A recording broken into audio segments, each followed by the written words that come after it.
네, 안녕하세요. 네, 이번 주는 프로젝트 관리랑 소프트웨어 공학의 일부였죠. 네, 어떠셨어요? 아무래도 프로젝트 관리는 좀 많이 익숙하신 부분이 있으셔서 그런지 그 전보다, 네, 정말 뜬구름 잡는 경영보다는 그래도 좀 쉽게 접근하지 않으셨을까 생각이 되는데요. 오늘도 프로젝트 관리의 정말 핵심만, 네, 핵심만, 모든 걸 다 알려고 하시지 마시고, 제가 이 마인드맵에서는 위치만 보시고, 그 위치를 잘 기억해 두셨다가, 나중에 서브노트를 펼쳐서 공부하실 때, 그 관계와 맥락을 잘 파악하면서 공부하시면, 훨씬 더 공부 시간도 단축시킬 수 있으시고, 그리고, 훨씬 더 이제 내재화하는 데 있어서 도움을 많이 받았었던 것 같습니다. 네, 프로젝트 관리부터 그러면 시작할게요.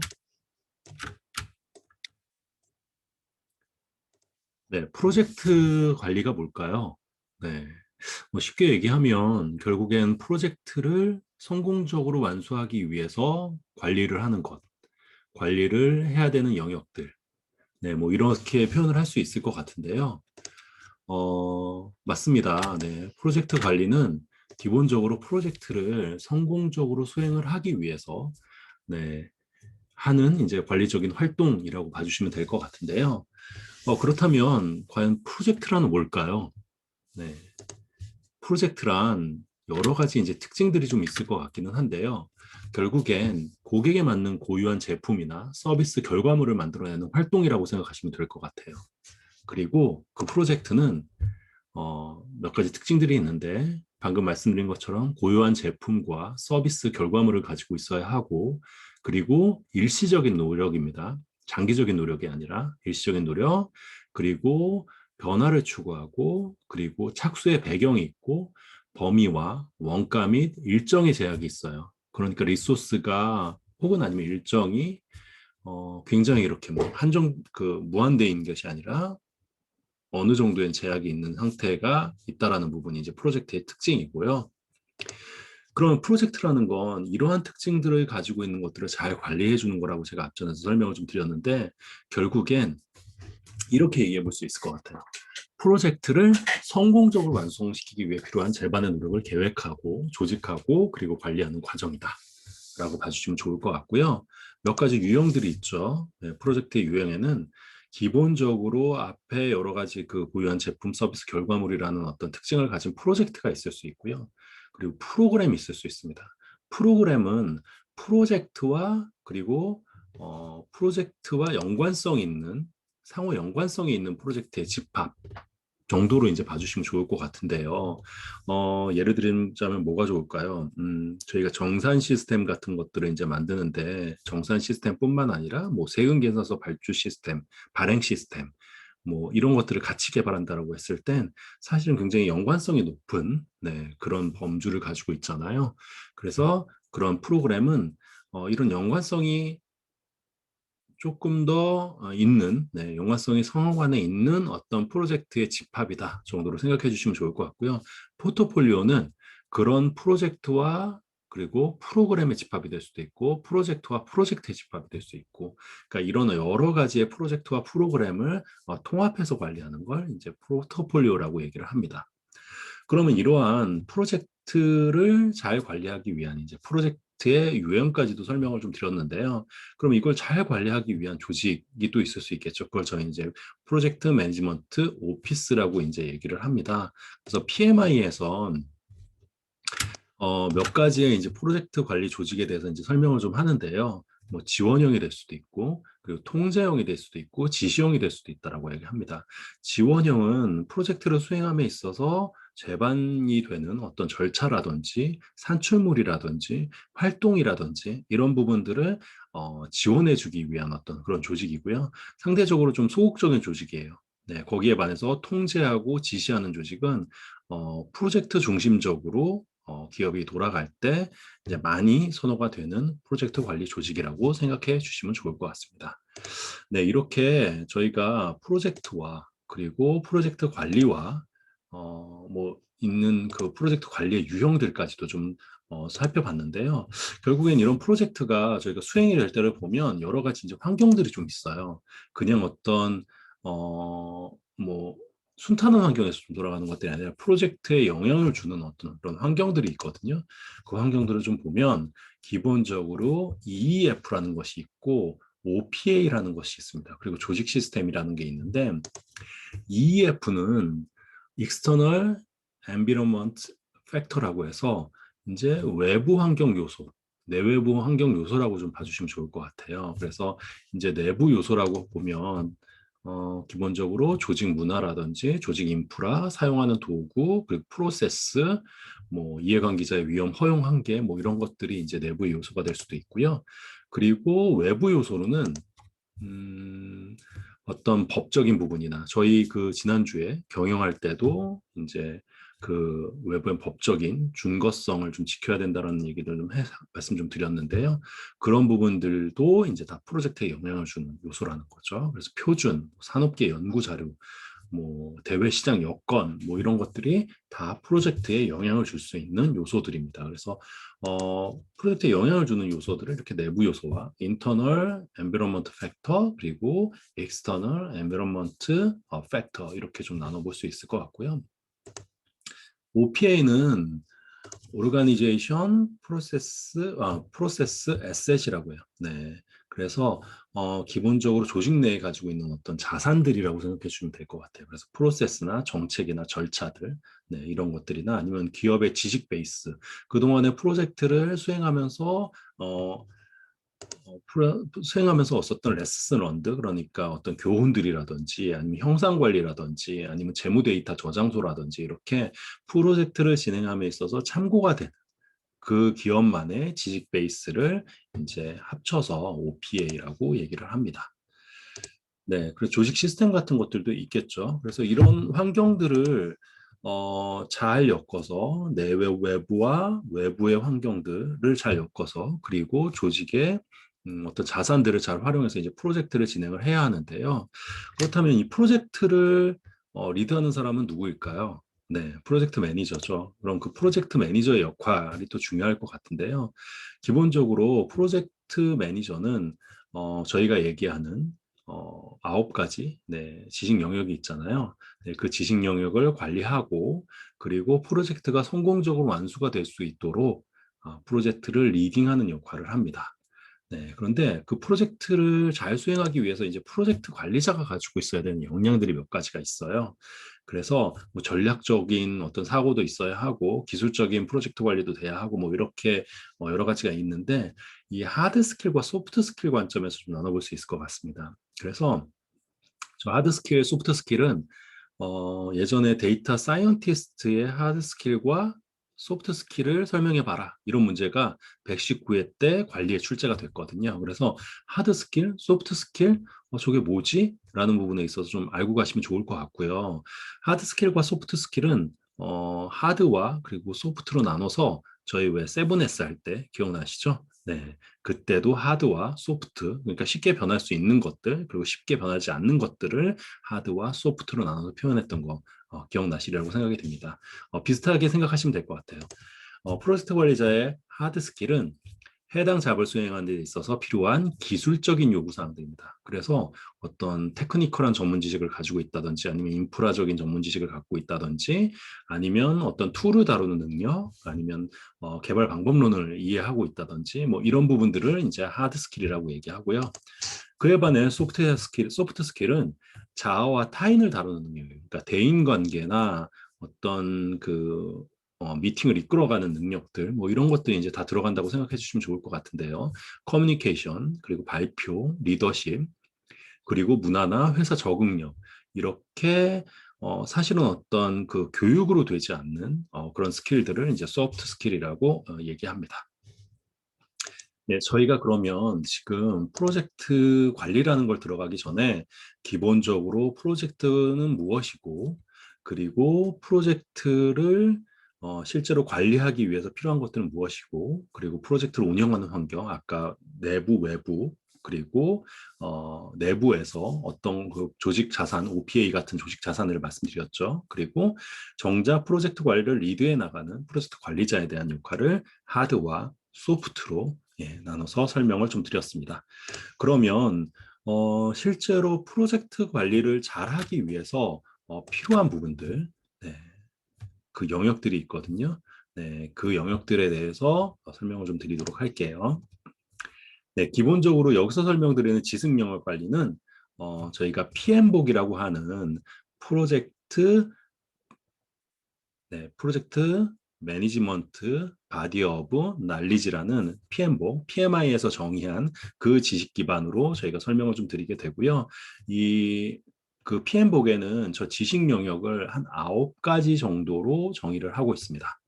네, 그래서 그 9가지 정도로 네, 정의한 그 내용을 가지고 설명을 그 기반으로 드리도록 할게요. 그래서 저희가 1 플러스 3 플러스 1 플러스 RCR 플러스 PS라고 아마 많이 외우셨을 거예요. 네, 그래서 그 관점에서 하나씩 좀 설명을 좀 드릴게요. 네, 1은 뭘까요? 네, 통합관리입니다. 네, 통합관리란 뭘까요? 네, 나머지 이 3 플러스 1 플러스 RCR 플러스 PS를 통합적으로 관리하는 거예요. 그러니까 어느 한 분야를 관리하는 것들이 아니라 전반적인 것들을 관리한다라고 봐주시면 좋을 것 같아요. 그래서 그 통합 관리에는 기본적으로 프로젝트 헌장을 개발, 프로젝트 관리 계획서 개발, 그리고 프로젝트 작업 지시 및 개발, 그리고 프로젝트 지식 관리, 프로젝트 작업 감시 및 통제, 그리고 통합 변경, 통제 수행, 그리고 프로젝트 종료 및 단계 종료 이렇게 총 한 7가지 정도의 프로세스로 이루어져 있는데요. 프로젝트 헌장 개발은 기본적으로 비즈니스 문서와 그리고 기업의 조직에 있는 어떤 그런 문서들을 가지고 프로젝트를 이제 승인받는, 네, 승인받는 그 프로세스라고 생각해 주시면 좋을 것 같습니다. 그래서 툴앤 테크닉으로는 전문가 판단이나 아니면 데이터 수집, 네, 데이터 수집 그 안에서도 기본적으로 브레인스토밍이나 아니면 전문가 그룹을 통해서 이제 하는 부분들이 있고요. 그리고 대인관계나 팀 기술, 그리고 미팅 등을 통해서 기본적으로 프로젝트 헌장을 개발하는 겁니다. 네. 네, 그다음에 프로젝트 관리 계획서는 프로젝트를 관리하기 위한 계획서를 만들어 나가는 과정이에요. 프로세스인데 기본적으로 다른 지식 영역에 계획서들이 들어갑니다. 그래서 저희가 subsidiary 플랜들을 여기서 다 모아서 프로젝트 관리 계획서를 만드는데 그러면 이 subsidiary 플랜이 어떤 거냐라고 했을 때 다 여기 이제 저희가 앞으로 볼 거기에 나온 이제 수많은 계획서들 있잖아요. 그런 것들이 다 이 안에 들어가게 됩니다. 그래서 인풋으로 들어가는 게 보면 이제 그 범위 관리 계획서, 일정 관리 계획서, 그리고 또 뭐가 있죠? 네. 원가 관리 계획서 이런 계획서들이 다 이제 인풋으로 들어가게 되고요. 그걸 통해서 전문가 판단하고 그리고 데이터 수집, 분석을 통해서 네, 실제로 프로젝트 관리 계획서를 이제 만들어가는 과정들을 이제 하게 됩니다. 네, 그래서 최종적으로는 프로젝트 관리 계획서를 이제 만들게 되고요. 어떻게 보면 프로젝트를 시작함에 있어서 제일 중요한 계획서라고 생각해 주시면 될 것 같아요. 그래서 저게 하나의 베이스라인, 그러니까 기준선이 되고 저걸 가지고 실제로 그 다음에 범위가 변경된다든지 일정이 변경된다든지 할 때 사실 저걸 기준으로 하게 되는 경우들이 있습니다. 이거를 공공에서는 사업 수행 계획서라고 하죠. 네, 그리고 프로젝트 작업 지시 및 개발은 실제로 개발을 해나가는 단계라고 생각하면 될 것 같아요. 그러니까 좀 더, 좀 구체적으로 말씀드리면 산출물을 만들어가는 과정. 네, 그래서 프로젝트 관리 계획서와 프로젝트 문서를 가지고 승인된 변경 요청 뭐 이런 것들을 가지고, 결국에는 산출물을 만들어내는 과정이라고 생각하시면 될 것 같습니다. 그래서 뭐 프로젝트 관리 시스템, 전문가 판단, 미팅 뭐 이런 것들이 있는데 쉽게 그냥 인도물을 만들어내는 과정이에요. 네. 여기서는 하나만 기억하시면 됩니다. 저 인도물. 네. 그리고 작업 성과 계획, 데이터 한 2가지 정도를 만들어내는 과정입니다. 이거는 사실은 검증이 됐다거나 그리고 실제로 인수가 된 게 아니기 때문에 그냥 인도물이에요. 그러니까 개발자 혹은 아니면 그러니까 그렇죠. 개발자가 만들어낸 그냥 프로그램 상태, 아직 테스터가 보지 않은 상태라고 봐주시면 될 것 같습니다. 그럼 테스터가 보는 건 어디서 볼까요? 네, 저 품질 관리 쪽에서 이제 보게 되고, 품질 검증을 통해서 일단은 검증된 인도물이 나오게 되고, 범위 관리에 보면은 또 이제 고객 확인하는 절차가 있거든요. 범위 확인하는 그 절차를 통해서 이제 고객이 확인된 그러니까 인도물로 바뀌게 됩니다. 그 관계를 좀 아시면 좋을 것 같고요. 네. 프로젝트 지식 관리는 프로젝트를 수행하는 그 과정에서 생기는 여러 가지 지식들을 다 여기서 업데이트하고 저장한다고 생각해 주시면 될 것 같아요. 네, 그래서 이전 프로젝트 교무를 통해 기존 지식을 활용하고 새로운 지식을 생성하는 프로세스입니다. 네, 그래서 교무물 관리 대장이나 프로젝트 관리 계획서도 갱신하고 조직 프로세스 자산도 갱신하죠. 제가 OPA라고 저희 말씀드렸죠. Organization, Process, Asset. 네, 그것도 계속 업데이트를 해 나가게 됩니다.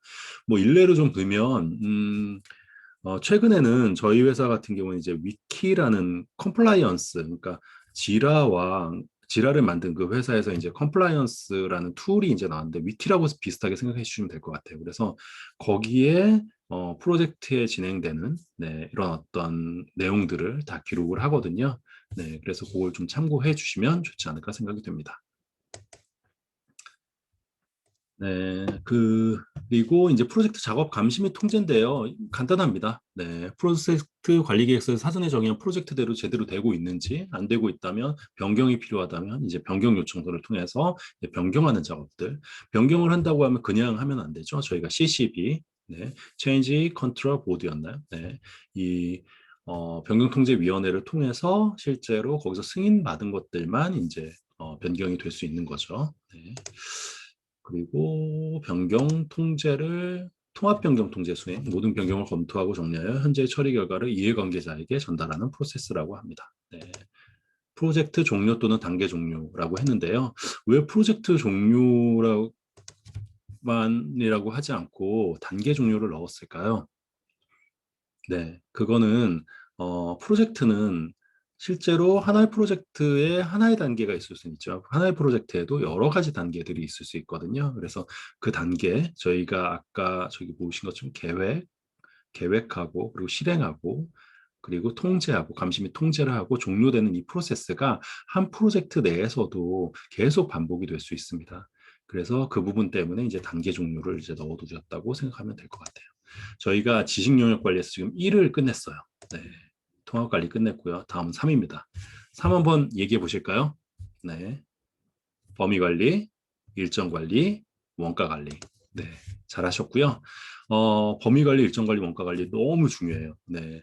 범위 관리, 일정 관리, 원가 관리 너무 중요하고 얘네들은 이 안에 들어가 있는 그 관리 프로세스들까지도 다 알고 계셔야 돼요. 그래서 범위 관리는 범위 관리 계획 수립, 요구사항 수립, 수집, 그리고 범위 정의, WBS 작성, 범위 확인, 범위 통제. 네. 아까 프로젝트 작업 지시 및 감시였나요? 통제였나요? 저도 기억이 안 나는데 감시 및 통제였죠. 네. 작업 지시 및 개발. 네. 요 단계에서 나오는 이 인도물이 실제로 여기에 범위 확인, 아까 품질 단계를 거쳐서 범위 확인 쪽으로 들어오게 되고요. 이 범위 확인을 통해서 최종적으로 수용된 인도물이 나오게 됩니다. 네. 이 프로세스, 네. 잘 한번 아셨으면 좋겠고요. 네. 그래서 지금 범위 관리를 하기 위해서는 우리가 범위 관리 계획부터 수립해요. 항상 프로세스의 시작은 계획 수립입니다. 범위 관리, 범위 관리 계획 수립. 일정 관리, 일정 관리 계획 수립. 원가 관리, 원가 관리 계획 수립. 의사소통 관리, 의사소통 관리 계획 수립. 네. 아셨죠? 그리고 하나만 일단은 아셔도 굉장히 이게 술술 풀리거든요. 네. 그럼 범위관리 계획 수립에서는 어떤 활동들을 하냐라고 했을 때 프로젝트 요구사항을 수집하고 범위를 정의 검증하고 통제하는 방법에 대한 관리 활동에 대한 계획을 수립하는 거예요. 통제하는 방법 혹은 아니면 관리 활동에 대한 계획을 수립하는 겁니다. 네. 그래서 여기선 주로 뭐 전문가 판단이나 데이터 분석 그리고 미팅을 통해서 실제로 범위 관리 계획서를 만들어나는 그 과정이라고 생각해 주시면 될 것 같아요. 범위를 우리는 어떻게 관리를 할 거야? 범위 수집은 어떻게 하고 요구사항 수집 어떻게 하고 범위 정의는 어떤 문서를 통해서 요구사항 정의를 할 거고 WBS는 어떻게 관리를 할 거고 그리고 범위 통제는 어떻게 변경 통제를 할 건지에 대한 그런 여러 가지 내용들이 저 범위 관리 계획서에 다 들어간다고 생각해 주시면 될 것 같아요. 네, 법의관리 계획 수립을 했으니까 이제 요구사항을 수집해야죠. 요구사항 너무 중요하죠. 네. 프로젝트의 요구사항을 확인하고 문서화하는 프로세스래요. 네. 요구사항을 수집하고 그거를 그냥 나만 듣고 있는 게 아니라 문서화하는 프로세스고 그럼 뭐가 필요할까? 시작할 때 네, 프로젝트 헌장이 필요하고요. 기본 요건들이 거기 있으니까 프로젝트 관리 계획서, 네, 프로젝트 관리 계획서 안에서도 실제로 어떤 그런 범위에 관련된 내용들이 있죠. 고객과 합의된 계약서도 그 안에 들어갈 수도 있고, 네, 그리고 프로젝트 문서, 네, 교훈물 관리 대장, 비즈니스 문서는 비즈니스 케이스. 가 들어간다고 합니다. 협약서도 이제 들어가게 되고 이런 것들을 가지고 실제로 요구사항을 수집하는데요. 요구사항 수집 다 한 번씩 해보셨죠? 개발을 하기 전에 과연 고객이 필요로 하는 아니면 사용자가 필요로 하는 어떤 그런 요구사항들, 요구들을 듣는 그리고 정의하는 그런 단계라고 봐주시면 좋을 것 같은데 수집할 때 전문가 판단을 할 수도 있어요. 그리고 데이터 수집 분석을 통해서 할 수도 있고요. 데이터 분석, 수집 분석을 통해서 할 때는 브레인스토밍, 네, 특정한 사용자가 있지 않은 거예요. 그럴 땐 저희끼리 아이디어를 내서 이제 요구사항들을 만들어내는 거고요. 포커스 그룹, 네, 그 대표적인 사용자들을 이제 불러서 그 사용자의 어떤 요구사항을 들어보는 거죠. 그리고 설문지나 설문조사도 가능하고 벤치마킹을 할 수도 있어요. 아니면 문서를 분석할 수도 있죠. 그러니까 RFP를 분석하는 건 문서 분석이 되는 거예요. 네. 그리고 여기에 의사결정도 있을 수 있어요. 네. 요구사항을 할 때 요구사항에 대한 중요도를 판단할 때나 아니면 저 요구사항에 대한 어떤 가치를 판단할 때 투표를 할 수도 있고 다기준에 대한 의사결정 분석을 할 수 있다라고 합니다. 다기준이라고 하면 저희가 매트릭스 있잖아요. X축, Y축. 거기에 기준을 놓고 그 의사결정이 중요하고 시급한지를 뭐 X, Y축에다 놓고 실제로 그 점을 찍어서 네, 분석을 하는 부분이라고 생각해 주시면 될 것 같고요.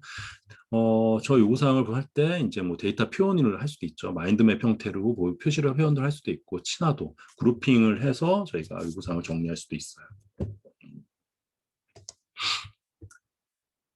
네, 뭐 대인관계 및 팀 기술은 관찰, 대화, 촉진 뭐 이런 것들이 있는데요. 그냥 참고해 주시면 좋을 것 같고요. 이런 어떤 테크닉들을 가지고, 네, 기법들을 가지고 결국에는 요구사항 문서와 요구사항 추정 매트릭스를 만들어내는 부분입니다. 네. 그래서 요구사항 관리 계획서를 이제 업데이트하게 되는 관련이고요. 자, 그럼 시스템이 가져야 되는 이 프로젝트가 완수해야 되는 어떤 산출물에 대한 그 요구사항을 수집했어요. 그러면 그 요구사항을 다 들어줄 수는 없잖아요. 그렇죠? 네, 그럼 그 안에서 어디까지 하겠다라는 그 범위 정의가 필요해요. 네. 네. 필요하고 프로젝트와 제품의 상세한 범위와 목표 인수 기준을 정의한 범위 기술서를 개발하는 프로세스라고 했는데요. 여기서 중요한 건 목표 인수 기준 그리고 범위 기술서일 거예요. 목표 인수 기준이라고 하면 여기까지는 해야 인수를 할 거야라는 범위. 그러니까 어떻게 보면 저게 베이스라인이 되는 거거든요. 기준선. 네. 그 목표 인수 기준을 정의한 범위 기술서라고 해요. 그러니까 범위 기술서는 목표 인수 기준을 정의한 그런 문서이겠죠. 이걸 하기 위해선 당연히 앞에서 받았던 프로젝트 문서들, 범위관리 계획서들 이런 거 가지고 와서 실제로 진행을 하게 되고요. 할 때 전문가 판단, 내가 전문가로서 판단을 해볼 수 있다. 뭐 이거 난 내가 생각하기엔 이러이러한 부분들은 여기서까지 범위를 해야 될 것 같아. 이거는 여기까지만 하고 이거는 협상을 해야 돼. 뭐 약간 이런 전문가 판단들을 할 수 있고요. 뭐 의사결정, 뭐 제품 분석 이런 부분들을 통해서 실제로 프로젝트 범위 기술서를 만들어내게 됩니다. 네. 자, 범위 기술서까지 만들었으면 WBS라는 걸 작성해요. WBS는 네, WBS는 우리가 해야 되는 일, work, breakdown, structure라고 얘기를 하죠. work, 일을 분할한 거예요. 분할한 구조. 뭐 이 정도로 봐주시면 좋을 것 같은데 인도물과 전체 업무 범위를 관리 가능한 요소들도 분해한 거예요. 그러니까 예를 들자면 뭐가 좋을까요?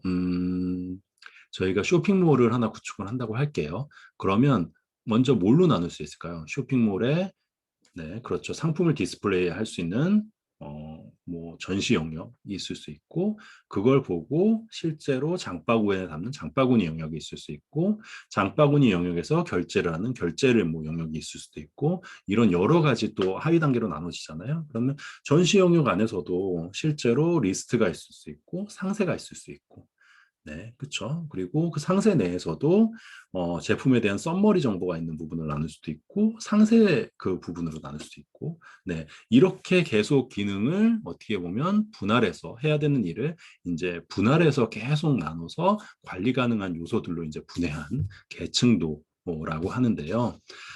이게 이제 시험에 한번 나왔었거든요. WBS가 워낙 중요하기 때문에 나온 거고 사실은 저희가 범위를 관리함에 있어서 이제 기준선이라는 얘기를 많이 하잖아요. 기준선.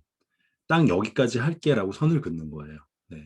그리고 거기서 그게 기준이 되는 거고 거기서 넘어가는 것들을 실제로 넘어가는지 안 넘어가는지를 사실은 어떤 뭐 기준 문서가 있으면 알 수가 없잖아요. 그래서 저 WBS가 어떻게 보면 그 기준 문서가 되는 겁니다. 네, 그래서 WBS는 기본적으로 몇 가지 이제 요소로 나눠져 있는데 그 중에서 가장 중요한 건 워크 패키지예요. 네, 이건 저 면접 때도 나왔었던 건데, 네, 기본적으로 WBS의 최하위 수준이에요. 그러니까 저희가 트리 형태로 이렇게 그리게 되잖아요. 그러면 최하위에 있는 그 사각형 박스가 워크 패키지입니다. 네, 측정 관리 요소.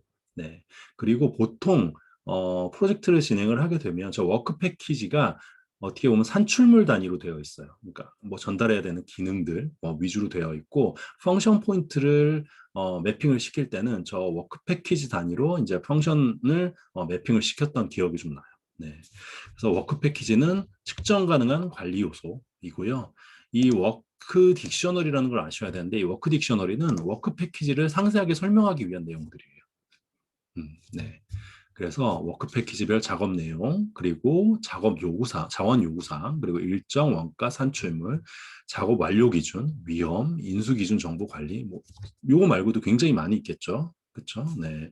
뭐 작업자 뭐부터 시작해서 작업자의 특징 뭐 이런 부분들까지도 이제 워크 딕셔너리 안에 다 들어갑니다. 네. 이 두 가지는 중요하니까 네. 잘 기억을 해두시면 좋을 것 같습니다. 네. 그래서 WBS까지 좀 설명을 좀 드렸고요. 그래서 WBS를 만들기 위해서 그럼 뭐가 필요하냐라고 했을 때 프로젝트 관리 계획서, 프로젝트 문서 중에서도 프로젝트 범위 기술서, 우리가 범위 정의할 때 만들었었던 범위 기술서죠. 범위 기술서 안에 들어가는 내용은 어떤 게 들어가야 된다고 했나요? 인수 기준이 들어간다고 했죠. 네. 요구사항 문서는 이제 프로젝트 문서에 이제 매핑이 되고요. 네, 기업 조직이 들어가고, 그리고 이제 툴앤 테크닉은 이제 분할, 디컴포지션이 중요해요. 분할. 분할을 해나가는 이 과정이 너무너무너무 중요합니다. 결국엔 WBS라는 건 저 해야 되는 일을 분할해가는 과정이잖아요. 네. 그래서, 이 분할을 할 때, 분할 단위를 어떻게 해서 가져갈 거야? 그리고, 얼마나 상세해서 할 거야? 뭐 이런 부분들이 있는데, 초기에는 당장은 착수할 것들은 되게 세밀하게 계획하고, 뭐 이후에 해야 할 일들은 조금 그 레벨을 세밀하게까지는 아니고 중간 정도 혹은 아니면 초기 단계로 이렇게 두는 걸 롤링 웨이브 플래닝이라고 하거든요. 그래서 연동 기획이라고 합니다. 그래서 분할 반복 점진적 상세화를 이제 롤링 웨이브 플래닝이라고 하거든요. 그리고 이제 분할 단위는 뭐 자원 일정 산정 가능 수준으로 나눌 수도 있고 아니면 의사소통 가능한 수준으로 나눌 수도 있고 세 번째는 위험 식별 가능한 수준으로 뭐 나눌 수도 있습니다. 네.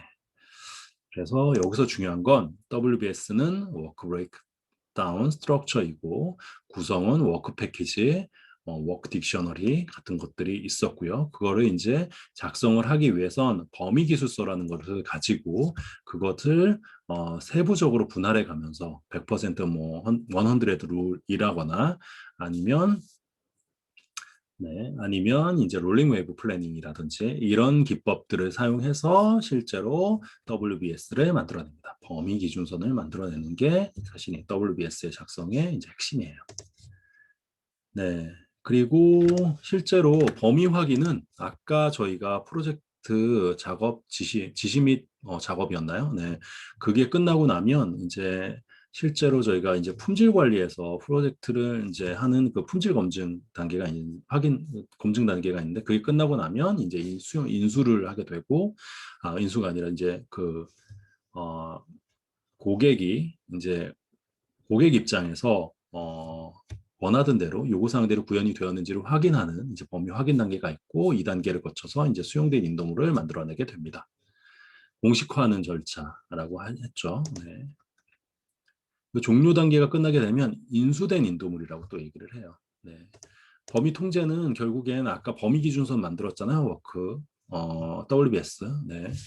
그 범위 기준선을 넘기지 않는 범위 내에서 실제로 통제해 나가는 과정들이라고 봐주시면 좋을 것 같아요. 그래서 범위 통제하기 위해서 어떤 게 필요할까요? 네, 당연히 프로젝트 관리 계획서가 필요하겠죠. 프로젝트 관리 계획서 안에서도 범위 관리 계획서, 요구사항 관리 계획서 다 중요하지만 가장 중요한 건 범위 기준선이 가장 중요해요. 네, 왜 그러냐면 범위를 관리하기 위해서는 어떤 게 기준인지를 알아야 되잖아요. 그래서 범위 기준선이 가장 중요하다 정도로만 일단은 넘어가시면 될 것 같고요. 알고 넘어가시면 될 것 같고, 그리고 이 통제를 하기 위해서는 몇 가지 기법들이 필요한데 뭐 CCB 이런 것도 필요하죠. 그리고 데이터 분석 측면에서 보면 차이 분석, 추세 분석 이런 것들이 필요한데, 그러면 범위 통제하는데 왜 차이 분석이 필요한가요? 필요하죠. 왜 그러냐면 범위 기준선을 이해하고 그게 지금 넘어가려고 하는 그 범위가 정말 어느 정도 넘어가는 건지, 이제 우리가 하려고 했던 일에서 정말 얼마나 넘어가는 건지, 그리고 실제로 이 범위가 이 상태로 계속 갔을 때는 범위가 늘어날 수도 있고 줄어들 수도 있잖아요. 그런 어떤 추세를 분석할 수도 있어야 되기 때문에 이제 데이터 분석이라는 부분이 들어갔고요. 기본적으로 범위 통제를 이제 계속 하게 되는데, 통제되지 않은 범위를 추가하는 거 있어요. 서브 노트에도 있었는데 혹시 기억나시나요? 네, 두 가지가 있죠. 네, 골드 플레이팅이랑 스코프 크립. 네, 골드 플레이팅은 뭐예요? 네, 기본적으로 고객이 원하지도 않는데, 사용자가 원하지도 않는데 계속 금치를 해주는 거예요. 그렇죠? 이것도 해주고 저것도 해주고 저것도 해주고. 네. 스코프 크립은 뭘까요? 네. 사용자가 요구사항을 야금 늘리는 거예요. 네. 자, 골드 플레이팅은 기본적으로 실제로 이걸 이제 방지하는 방법은 뭐가 있을까라고 했을 때, 프로세스와 시스템을 체계화하고 수행 조직에 PMO나 QA를 참여시키는 거예요. 네. 그리고 가시화시키고 업무를, 그리고 라키 매트릭스가 사실은 역할을, 그렇잖아요. 예, 역할을 이제 좀 나눈 부분인데 그걸 이제 적용한다든지 하는 부분들을 통해서 실제로 이 골드 플레이팅이나 스코프 크립을 방지할 수 있다고 합니다. 네, 그래서 범위를 우리가 통제하는데, 통제하지 않는 범위에 추가가 있어. 골드 플레이팅, 스코프 크립.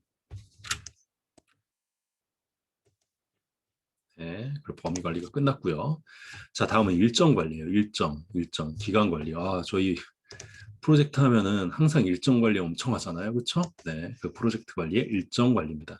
항상 우리가 프로세스를 진행하면 항상 하는 건 일정 관리, 계획 수립이에요. 일정 관리, 계획 수립 먼저 해야 되죠. 그럼 일정 관리, 계획 수립할 때 어떤 부분들을 하냐라고 했을 때, 기본적으로 프로젝트 헌장과 프로젝트 관리 계획서, 그 관리 계획서 중에서도 범위 관리 계획서와 개발 방법 이런 것들을 가지고 이제 일정 관리 계획을 수립하게 되고요. 일정 관리 계획서를 만들어내기 위해서 전문가 판단이나 뭐 데이터 분석 미팅 등을 하게 되고, 일정 관리 계획서 안에는 일정 모델, 일정 개발 방법론이죠. 일정 우리가 어떻게 만들 건지, 그리고 배포 및 반복 기간, 그리고 정확도 수준, 측정 단위, 조직 절차 연계, 프로젝트 일정 모델 유지 관리, 그리고 통제한 개선, 성과 측정 규칙이 여기에 들어갑니다. 네. 우리가 100% 완료가 된다고 했을 때 그걸 뭘로 측정할 거야? 라는 부분이에요. 사람 마음으로 예를 들자면, 이거는 PM이 완료라고 하면 완료야, 이럴 수도 있지만, 네, 그게 아니라 이 완료에 대한 규칙도 사전에 일정 관리 계획서에 다 정해 놓고 가자는 거예요. 네. 그래서 0, 100. 그러니까 그 중간에는 아무리 작업이 진행되더라도 사실은 완료가 된다고 보지 않고, 딱 그 산출물이 실제로 인도가 돼야지만 완료가 된 걸로 친다. 0, 100, 50, 50을 줄 수도 있고, 진척률에 따라서 할 수도 있고요. EVM처럼 어떤 그 언드 밸류의 어떤 그 단계에 따라서 해줄 수도 있겠죠. 네, 마일스톤으로 할 수도 있고요. 네, 통제 단위, 뭐 일로 할 거냐, 월로 할 거냐, 뭐 주로 할 거냐, 이런 부분들이고요. 네, 그래서 일정 관리 계획서에는 이런 부분들이 들어갑니다.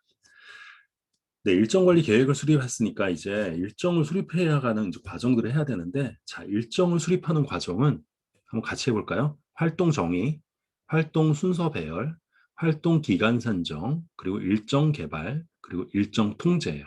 네. 활동 정의, 활동 순서 배열, 활동 기간 산정, 일정 개발, 일정 통제 이 순서입니다. 활동 정의에서는 어떤 걸 하냐면 기본적으로 인도물을 생성하기 위해 수행해야 되는 구체적인 활동을 식별하는 프로세스예요. 네. 그래서 프로젝트 관리 계획서 그 중에서도 기본적으로 일정 관리 계획서와 범위 기준선이 이 안에 들어오게 되고요. 왜 그러냐면 범위 기준선이 들어와야 뭐 해야 되는 일들이 정의가 되어 있고 그 일을 누가 할지에 대한 그리고 그 일을 완료하기 위해 필요한 활동들을 정의할 수 있잖아요. 예를 들자면 우리가 결제 프로세스를 개발한다고 할게요. 네, 그게 하나의 이제 워크 패키지라고 할게요. 결제, 피지 결제. 네, 그러면 그 결제 화면을 만들기 위한 디자인도 해야 되죠. 그렇죠. 그리고 저희가 뭐좀 마크업도 해야 되고 그리고 개발도 하고 네, 이런 여러 가지 이제 활동들이 있는데 그 활동을 WBS에 있는 워크 패키지에서 세분화시키는 거예요. 액티비티로. 네, 이해가 되시나요? 네. 그 워크 패키지에 있는 산출물을 완료시키기 위한 제반 활동들을 여기서 정의하는 겁니다. 그렇기 때문에 범위 기준선이 필요한 거예요. 네. 그래서 여기 활동을 정리하기 위해서는 마찬가지로 분할을 해야 됩니다. 네, 그렇죠. 분할해야 되죠. 네, 그래야 실제로 아까 제가 말씀드린 것처럼 디자인, 마크업, 기획, 뭐 이런 활동들을 막 넣을 수 있잖아요. 네. 그리고 기획 중에서도 뭐 상세 기획, 뭐 이렇게 할 수도 있으니까, 네, 처음에는 뭐 정책 기획을 하고 정책 기획이 끝나면 그 안에서 또 상세 기획하고 뭐 SBD 같은 것들을 만들고 할 수가 있으니까 그런 어떤 세부적인 관계를 나누려면 분할을 해야 되고요. 여기도 연동 기획이 들어가요. 롤링 웨이브 플래닝 아까 어디서 나왔죠? WBS에서 나왔죠. 당장 할 일에 대한 부분들은 굉장히 상세하게 하고 그렇지 않은 부분들은 일단은 상세화 안 된 수준으로 그냥 두는 거. 네. 그래서 점진적으로 상세화해 나가는 기법을 연동기획이라고 했죠. 그게 여기서도 들어갑니다. 네, 그리고 그렇기 때문에 그걸 통해서 이제 나오는 건 활동 정의를 했으니까 당연히 활동 목록이 나오겠죠. 그렇죠? 그럼 그 활동에는 어떤 내용들이 들어가야 되느냐? 식별을 했는데 활동 코드, 네, 활동 유형, 활동 설명, 그리고 선행 활동, 이 활동을 하기 전에 앞에 해야 되는 거, 그리고 뒤에 해야 되는 거, 논리적인 관계, 그리고 선도 혹은 지연, 자원 요구사항, 제약사항, 활동에 대한 가정, 이런 내용들이 다 활동 속성으로 다 들어가요. 근데 여기서 이제 활동 유형이 있는데요. 활동 유형은 개별 노력, 배분된 노력, 그리고 시간경과 측정 노력이라는 게 있습니다. 개별 노력은 어, 저희가 그 실제로 만드는 데 들어가는 거예요. 그러니까 예를 들자면 어떤 저희가 홈페이지, 그러니까 그 쇼핑몰에 목록 페이지를 만들어야 된다라고 하면 상품 진열 페이지를 만들어야 된다고 하면 그 실제로 디자인하거나 개발하는 거는 개별 노력이에요. 다. 아웃풋을 만들어내기 위해서 하는 노력들. 네, 활동이죠. 네, 배분된 노력은 개별 노력과 비례관계예요. 네, 뭐 예를 들자면 이 디자인 같은 것도 비례관계일 수도 있죠. 디자인 개발 뭐 이렇게 다 비례로 들어가는 거죠. 하나의 아웃풋을 만들기 위해서 뭐 디자인 20%, 뭐 개발 뭐 80% 이렇게 들어갈 수 있는 거니까 네, 이런 것들은 배분된 노력이라고 하고요. 시관경과 측정 노력은 뭐냐면 인도물이 없는 활동이에요. 사업 관리, 일정 작성, 뭐 고객 협상, 미팅, 뭐 이런 것들 있잖아요. 그런 것들은 시간경과 측정 노력이라고 합니다. 네. 그래서 저희가 지금 활동 정의 지금 하고 있고요. 그 활동 정의에 활동 정의를 통하면 이제 활동 목록이 나오는데 활동 목록이 나왔을 때 각 활동별로 어떤 내용들이 있어야 되는지를 설명드렸어요. 네. 네, 그럼 활동 정의까지 저희가 좀 살펴봤고요. 다음은 활동 순서 배열이에요. 활동 순서 배열. 활동 순서 배열 뭘까요? 네. 활동을 식별을 했어요. 해야 되는 일을 쭉 했는데 저에게 시간 관계가 있나요? 선후행 관계가 있나요? 없죠. 지금 아직까지 활동 목록에는 없어요. 근데 일을 하려면 어때요?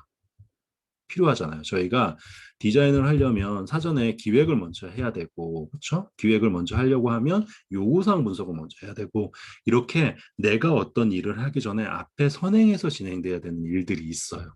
네, 그러면 그것들의 순서를 배열하는 게 활동 순서 배열입니다. 네.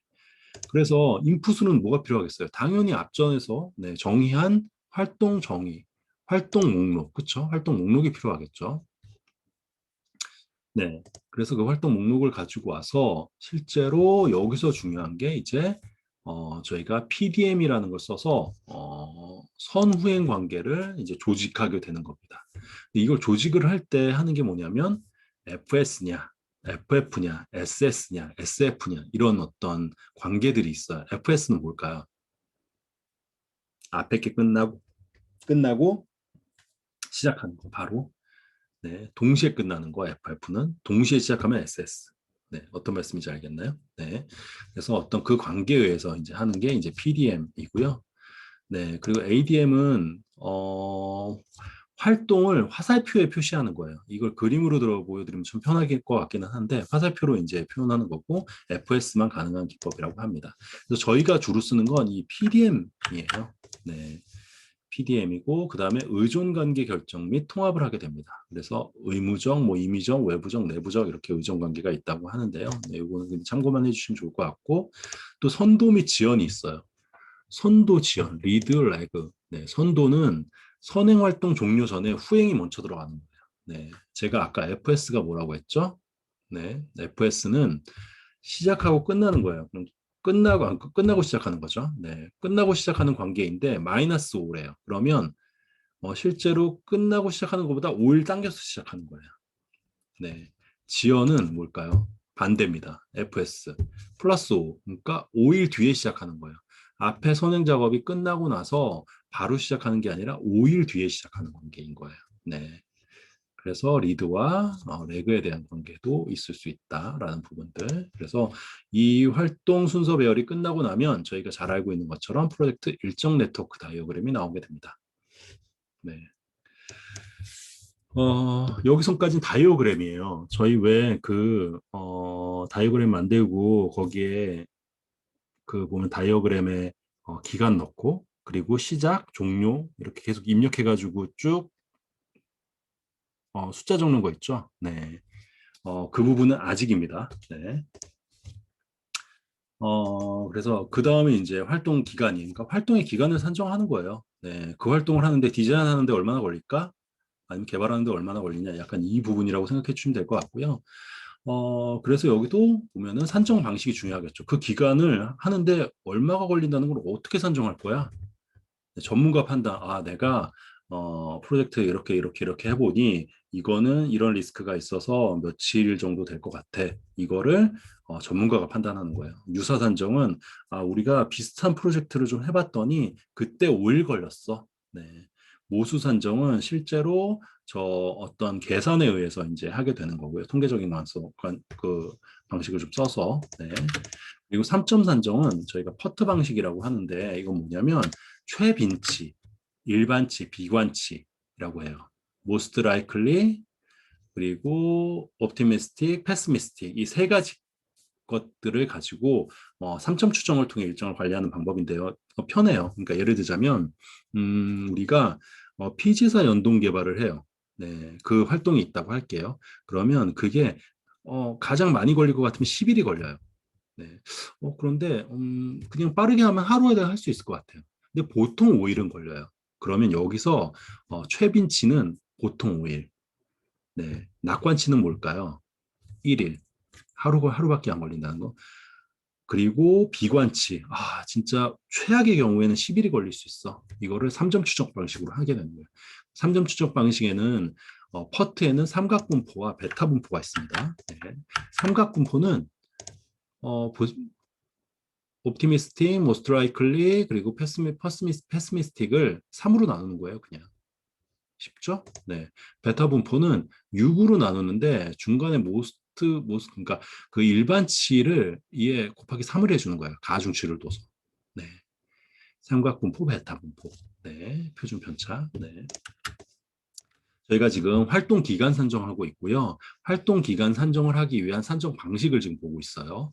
네, 그 산정 방식에는 전문가 판단, 유사 산정, 모수 산정, 그리고 저희가 많이 들었던 퍼트, CPM이랑 같이 했던 퍼트 CPM 중에 퍼트 방식을 지금 얘기했고, 퍼트 방식에는 삼각분포, 베타 분포가 있다. 삼각분포는 optimistic, most likely, 그리고 pessimistic을 3으로 나눈 거, 그리고 베타 분포는 6으로 나누되 most likely에 실제로 3의 가중치를 줘서 나누는 거. 네, 됐죠? 네, 그렇게 해서 저희가 활동 기간까지도 산정했어요. 그럼 저희가 지금 여기까지 온 것 좀 볼까요? 일정 관리할 때 일정 관리 계획을 수립했죠. 그리고 그런데 우리가 요 산출물을 만들어내기 위해서 어떤 활동이 필요해요? 디자인, 개발, 기획이 필요합니다. 그런데 순서를 보니 기획이 먼저 해야 되고 그리고 그다음에 디자인, 그다음에 개발이에요. 까지 왔어요. 그리고 활동 기간 산정이죠. 기획은 이틀 걸리고요. 그리고 디자인은 3일 걸려요. 근데 개발은 잘 모르겠네요. 그런데 뭐 잘하면 하루인데 막 극단적인 경우에 10일이 걸릴 것 같아요. 그런데 보통 한 5일이면 됩니다. 퍼트 방식이죠. 그렇죠? 네, 퍼트에는 삼각과 베타가 있다고 했어요. 3으로 나눠준 거 삼각. 그렇죠? 베타는 6으로 나눠주는 거. 여기서 most likely에 곱하기 3 해준다는 거 잊으시면 안 돼요. 네, 다음은 일정 통제, 일정 개발을 안 했네요. 중요한 일정 개발 안 했네요. 네, 여기까지 하면 거의 이제 일정 개발은 다 끝났어요. 네, 벌써 이제 기간까지도 나왔죠. 그럼 이걸 가지고 일단 프로젝트 일정을 수립하는데요. 인풋은 앞에 했었던 거 다 그냥 들어가요. 네, 프로젝트 관리 계획서 들어가죠. 범위 기준선 들어가고 활동 목록, 가정상 산정 근거, 기간 산정 했었던 것들 다 들어가고요. 네, 이걸 가지고 실제로 일정을 개발합니다. 네, 그래서 이 일정 개발을 할 때 주로 많이 쓰는 게 이제 일정 네트워크 분석, 또 요것도 있다고 하고요. 경로를 수렴하느냐 아니면 경로를 붕괴하느냐.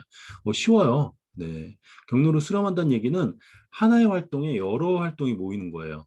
선행 활동이. 네, 그리고 경로 붕괴는 하나가 양쪽으로 갈라지는 거겠죠. 네, 그리고 일정 계획을 하기에 정말 중요한 저희가 CPM 방식이 아까 퍼트와 함께 정말 중요한 CPM 방식이고요. 시간과 비용을 고려해서 프로젝트의 최소 시간을 결정하는 일정 계획 관리 기법이라고 합니다. 이 CPM은 뭐냐면 크리티컬 패스 메소드라고요. 네, 크리티컬 패스. 네. 그래서 정말 임계 경로를 관리하는 거예요. 그러니까 임계 경로, 크리티컬 패스가 뭐지라고 하면 이 저희가 일정 그 네트워크 다이어그램을 이제 쭉 그리게 되잖아요. 그러면 그 중에서 알고 계시다시피 어, 여유 시간이 하나도 없는, 네, 여유 시간이 하나도 없는 그런 거라고 생각해 주시면 될 것 같아요. 네, 여유 시간도 하나도 없는 공정, 그 액티비티들, 그러니까 활동들의 경로라고 생각해 주시면 됩니다. 네. 그래서 CPM을 만드는 절차에는요, 액티비티 정의하고 수행기간 추정하고 네트워크 다이어그램 만들고 전진 계산하고 후진 계산하고 여유 시간 계산한다. 네, 이 내용이고요. 이 CPM 아까 액티비티 활동 순서 배열 뭐 이거 다 보셨죠? 네트워크 다이어그램 활동 순서 배열이었어요. 네, 그리고 저희가 액티비티 수행 기간을 추정하는 게 있었고요. 그리고 전진 계산은 뭐죠? 네, 네, ES 그렇죠. 그리고 EF를 표시하면서 가는 거예요. 네. 그러니까 왼쪽에서부터 오른쪽으로 가는 거고요. 후진 계산은 거꾸로 이제 오른쪽에서 왼쪽으로 이제 오게 되는 거고, 여유 시간은 토탈 플롯이랑 프리 플롯이 있어요. 이제 토탈 플롯은 어떻게 보면 한 가지 활동에 ES랑 이제 EF랑 그렇죠? EF랑 LF를 빼준다든지 아니면 ES랑 LS를 빼주는 관계 그러면 그 하나의 활동이 가질 수 있는 여유 시간이 나오게 되고요. 이 프리플롯은 뭐냐면 하나의 활동이 그러니까 다음 활동을 시작하기 전까지의 여유 시간이라고 생각해 주시면 돼요. 네. A와 B가 있으면 A 끝나고 나서 B를 해야 돼요. 네, A 끝나고 나서 이제 B를 하게 되는데 이 B를 시작하기 전에까지 가질 수 있는 여유 시간 그게 프리플롯입니다. CPM 다 설명드렸고요. 네, 저희가 이 CPM까지 해서 일정을 다 만들었어요. 그런데 이게 이렇게 하다 보니까 좀 자원이 최적화돼야 되는 부분들이 좀 있는 거예요. 네, 그러니까 그 자원 최적화는 뭐냐면 자원 평준화와 자원 평화라로 나눌 수가 있는데요. 이 자원 평준화는 주 공정이 변경이 가능한 거예요. 그러니까 예를 들자면 그렇게 생각해 주시면 돼요. 어, 일단은 우리가 일정을 이렇게 쭉 짰는데 A와 B의 활동이 동시에 진행되는데 거기에 들어가는 리소스가 동일해요. 한 사람이 동시에 그 두 가지 일을 할 수가 없잖아요. 네. 그러면 하나의 일을 뒤로 이제 조정을 해줘서 실제로 현실 가능하게 맞춰주는 게 자원 평준화입니다. 리소스 레벨링. 자원 평화라는 그 자원 한계선 그 근무 시간 그 있잖아요. 그럼 그 안에서 최대한 평준화 시켜주는 거고요. 여기서 중요한 건 크리티컬 패스가 변경되지 않는다라는 부분이 중요합니다. 그래서 여기 지금 제가 링크를 좀 걸어놨거든요. 네, 그러니까 요 클릭하시면 요거에 대한 설명들을 좀 보실 수가 있으세요. 한번 보시고 이거는 좀 더 심화해서 네, 정리를 해두시면 좋을 것 같습니다. 일정을 단축하기 위한 방법은 여러 가지가 있어요. 그렇죠? 근데 일정을 지연하는 원인부터 좀 알아야 돼요. 일정이 왜 지연될까요? 네. 몇 가지 이제 법칙들이 있는데요. 파킨슨 법칙. 이거는 시간이 주어지면 딱 그 주어진 시간만큼의 일을 맞춰서 한다는 거예요. 네. 그리고 학생 증후군은 저희 학생 때도 그랬잖아요. 계속 놀다가 시험 앞에 되면 그때 닥쳐서야 공부하죠. 네, 그게 학생 증후군. 자기 방어는 이게 내가 일을 다 끝냈다고 하면 또 새로운 일을 줄까 봐 아예 끝냈다고 얘기를 안 하는 거예요. 네. 그렇죠? 네. 그리고 후속 준비, 작업 준비 미흡은 내가 준비는 다 되어 있고 일도 다 마쳤지만 이제 뒤쪽 작업, 네. 이게 그 뒤에 진행돼야 되는 앞에 진행돼야 되는 작업들이 이제 준비가 미흡하거나 이래서 진행이 되지 못하는 어떤 그런 문제들이고요. 이것들을 해결하기 위해서 두 가지 방법이 있다고 합니다. 공정 압축법이랑 공정 중첩 단축법 이 두 가지가 있다고 하는데요. 공정 압축법은 그야말로 리소스를 더 넣는 겁니다. 사람을 더 투입하는 거죠. 네. 그래서 CPU 활동 중에 효과가 큰 활동에다가 사람을 넣는 거예요. 네. 당연히 돈이 들어가겠죠. 사람만 넣는 거니까. 근데 꼭 이게 좋지만은 않아요. 이 두 가지 관점에서 좋지 않은 부분들이 있는데요. 그 법칙이 브루스 법칙이라는 게 있고 수학 체감의 법칙이라는 게 있습니다. 브루스 법칙은 사람을 더 넣으면 넣을수록 프로젝트 기간은 더 늘어나. 네, 이런 법칙이에요. 왜? 커뮤니케이션도 더 늘어나지. 그리고 추가 투입되는 인력이 있으면 교육도 시켜야지. 그리고 그 사람들 업무 오류도 증가하지. 그리고 추가 일정 지연이 또 가능해. 그 사람들마다 다라는 부분이고요. 네. 그래서 오히려 이럴 땐 인력을 정말 투입하고 싶으면 경험과 역량이 있는 정말 고급 인력을 투입해. 사람만 막 넣는다고 중요한 게 아니야.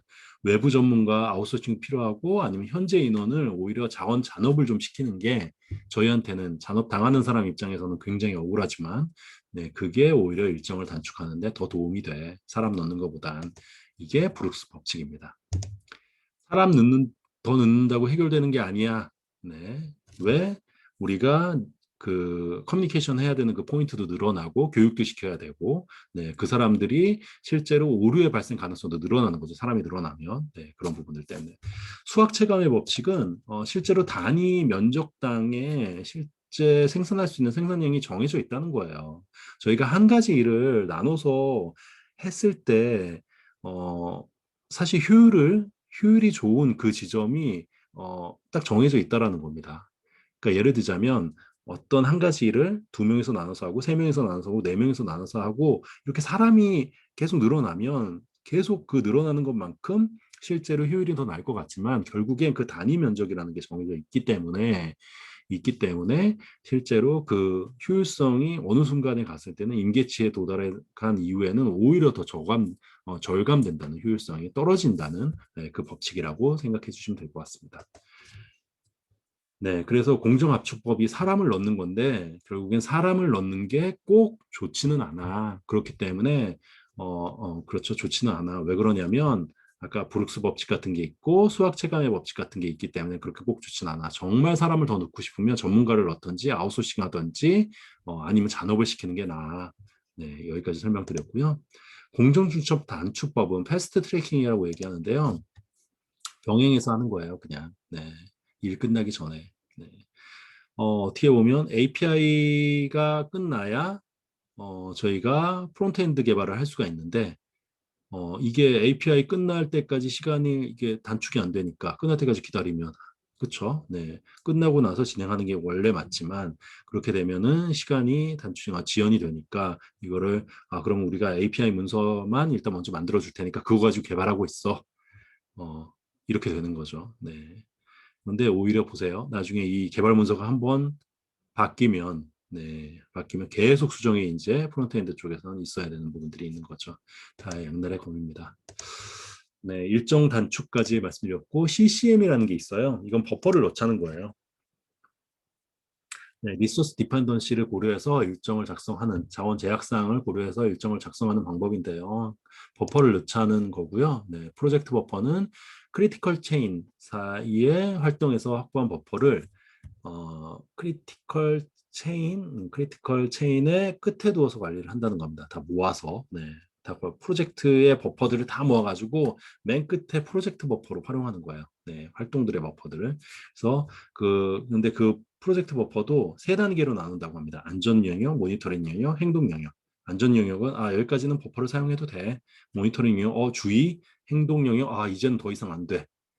네, 그리고 피딩 버퍼는 이거는 크리티컬 이제 패스죠. 그러니까 체인에 연결되는 크리티컬 패스에 연결이 되는 논 크리티컬 체인 끝에도 관리한다는 건데요.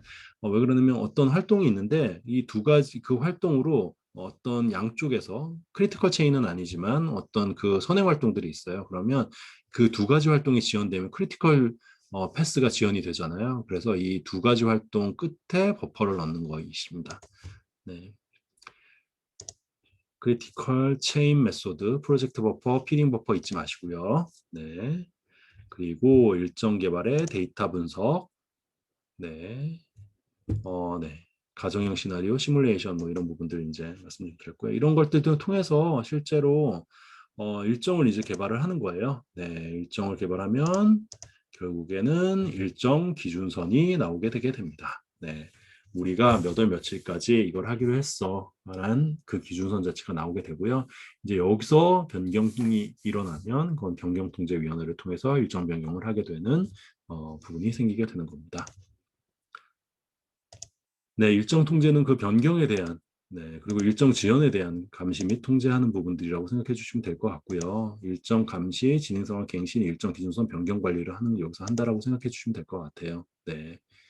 그래서 뭐 데이터 분석, 자원 최적화, 선도 및 지연, 일정 단축 여기 있다고 하는데요. 뭐 아웃풋은 당연히 업데이트죠. 네, 변경 요청하거나 관리 계획서를 갱신하는 건 갱신이 뭐겠어요. 결국에는 일정 기준선을 업데이트하는 거겠죠. 네.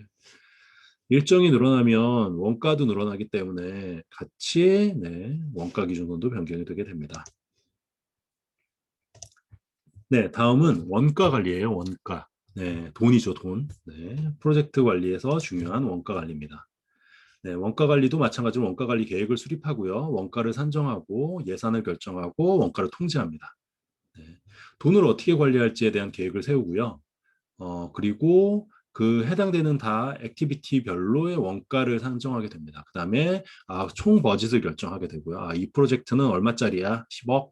뭐 이렇게. 그런 다음에 그 10억이 넘지 않도록 통제해 나가는 그 추이를 보고 현상을 파악하고 추이를 보고 그래서 예측을 해서 이제 비용을 통제해 나가는 과정들이 이제 원가 통제가 되는 거고요. 원가 관리 계획 수립은 크게 인풋 과정에서는 뭐 요약 예산이나 프로젝트 관리 계획서 뭐 이런 부분들을 받게 되고요. 그리고 뭐 전문가 판단, 데이터 분석, 뭐 미팅 등을 통해서 원가 관리 계획서가 나오게 되죠. 이 원가 관리 계획서에는 어떤 게 들어가느냐? 측정 단위, MM으로 할 거야? 아니면 펑션 포인트로 할 거야? 정밀도는 얼마나 할 거야? 정확도는 얼마나 할 거야? 플러스 마이너스 얼마로 할 거야? 그리고 WBS 컴포넌트랑 어떻게 연계시킬 거야? 그 워크 패키지 저희 아까 얘기했죠? 네. 통제 한계선 적용 뭐 이런 부분들이 있다고 합니다. 네, 그리고 원가를 산정하는 기법들이었어요. 아까 일정 산정하는 기법이랑 굉장히 비슷해요. 네, 그래서 그 기법들을 그대로 거의 사용을 해주셔도 되고요. 원가 관리 계획 수립을 바탕으로 뭐 MM으로 하기로 했으면 MM으로 하는 거고, 아니면 펑션 포인트로 하든지 금전적 자원의 근사치를 산정하는 거예요. 네, 유사 산정. 네, 비슷한 프로젝트의 비슷한 활동 혹은 아니면 비슷한 워크 패키지를 기준으로 유사 산정을 합니다. 모수 산정은 과거 실적 데이터의 변수를 고려해서 원가를 산정하는 거예요. 그리고 상향식 네, 워크 패키지의 원가를 산정해서 전체 프로젝트의 비용을 합산하는 방법도 있고요. 그리고 하향식은 전문가가 판단하거나 아니면 델파이 기법을 사용하는 거예요. 델파이 기법은 뭔지 아시죠? 전문가들 모아놓고 이 프로젝트의 이 산출을 만들기 위해서 얼마나 나올 것 같아요. 예산이 얼마나, 그러니까 원가가 얼마나 나올 것 같습니까? 라고 하면 전문가 1, 2, 3이 다 모르게 다 종이에 이제 써서 적어요. 그런 다음에 제출을 해요. 네, 그런 다음에 오픈을 합니다. 네, 그리고 토론을 해요. 네, 그리고 나서 다시 적습니다. 합의가 있을 때까지. 네, 그 관계가 이제 델파이 기법이고요. 저희 좀 있으면 저 밑에 있는지 모르겠는데 플래닝 포커, 네, 플래닝 포커도 굉장히 유사합니다. 네, 수학적 산정으로는 FP, 잘 알고 계신 FP, 코코모, 뭐 맥케브 회전복잡도 뭐 이런 부분들이 있다고 하는데요. 참고만 해주시면 좋을 것 같고요. 3점 산정은 아까 그 퍼트 기억나시나요?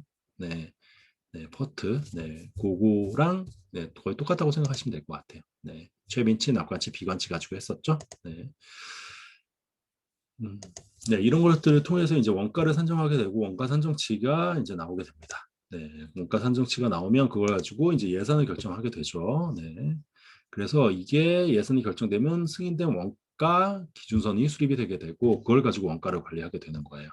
네. 그래서 여기서 이제 주로 하는 건 이제 전문가 판단, 원가 수집, 그리고 뭐 선내 정보 검토 뭐 이런 것들을 통해서 이제 원가를 예산을 결정한다고 합니다. 예산은 원가의 합이에요. 네. 원가 기준선 네, 이뭐 들어가고요. 네. 음,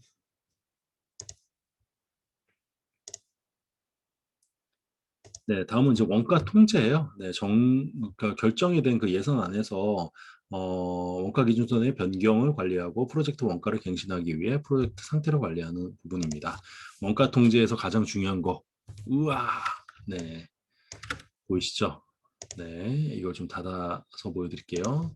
어, 데이터 분석 쪽에서 가장 유명한 저희 EVM이 여기 들어갑니다. 저희가 EVA, Earned Value Analysis로 이제 변경이 됐다고 하더라고요. 네, 그래서 EVA는 기본적으로 네, 측정을 하는 게 있어요. 네, 계획가치 PV, Planned Value, 획득가치 EV, 실제 원가 AC, 그리고 완료 시점의 연산 BAC, 네, Budget at Completion인가 아마 그럴 거예요. 네, 분석은 CV, SV, BAC. 네, 예측 EAC. 네, 이렇게 되어 있고요. 차이 분석은 SV가 뭘까요? 스케줄 베리언스. 네, EV에서 PV를 빼면 이렇게 나오고요. 코스트 베리언스 CV.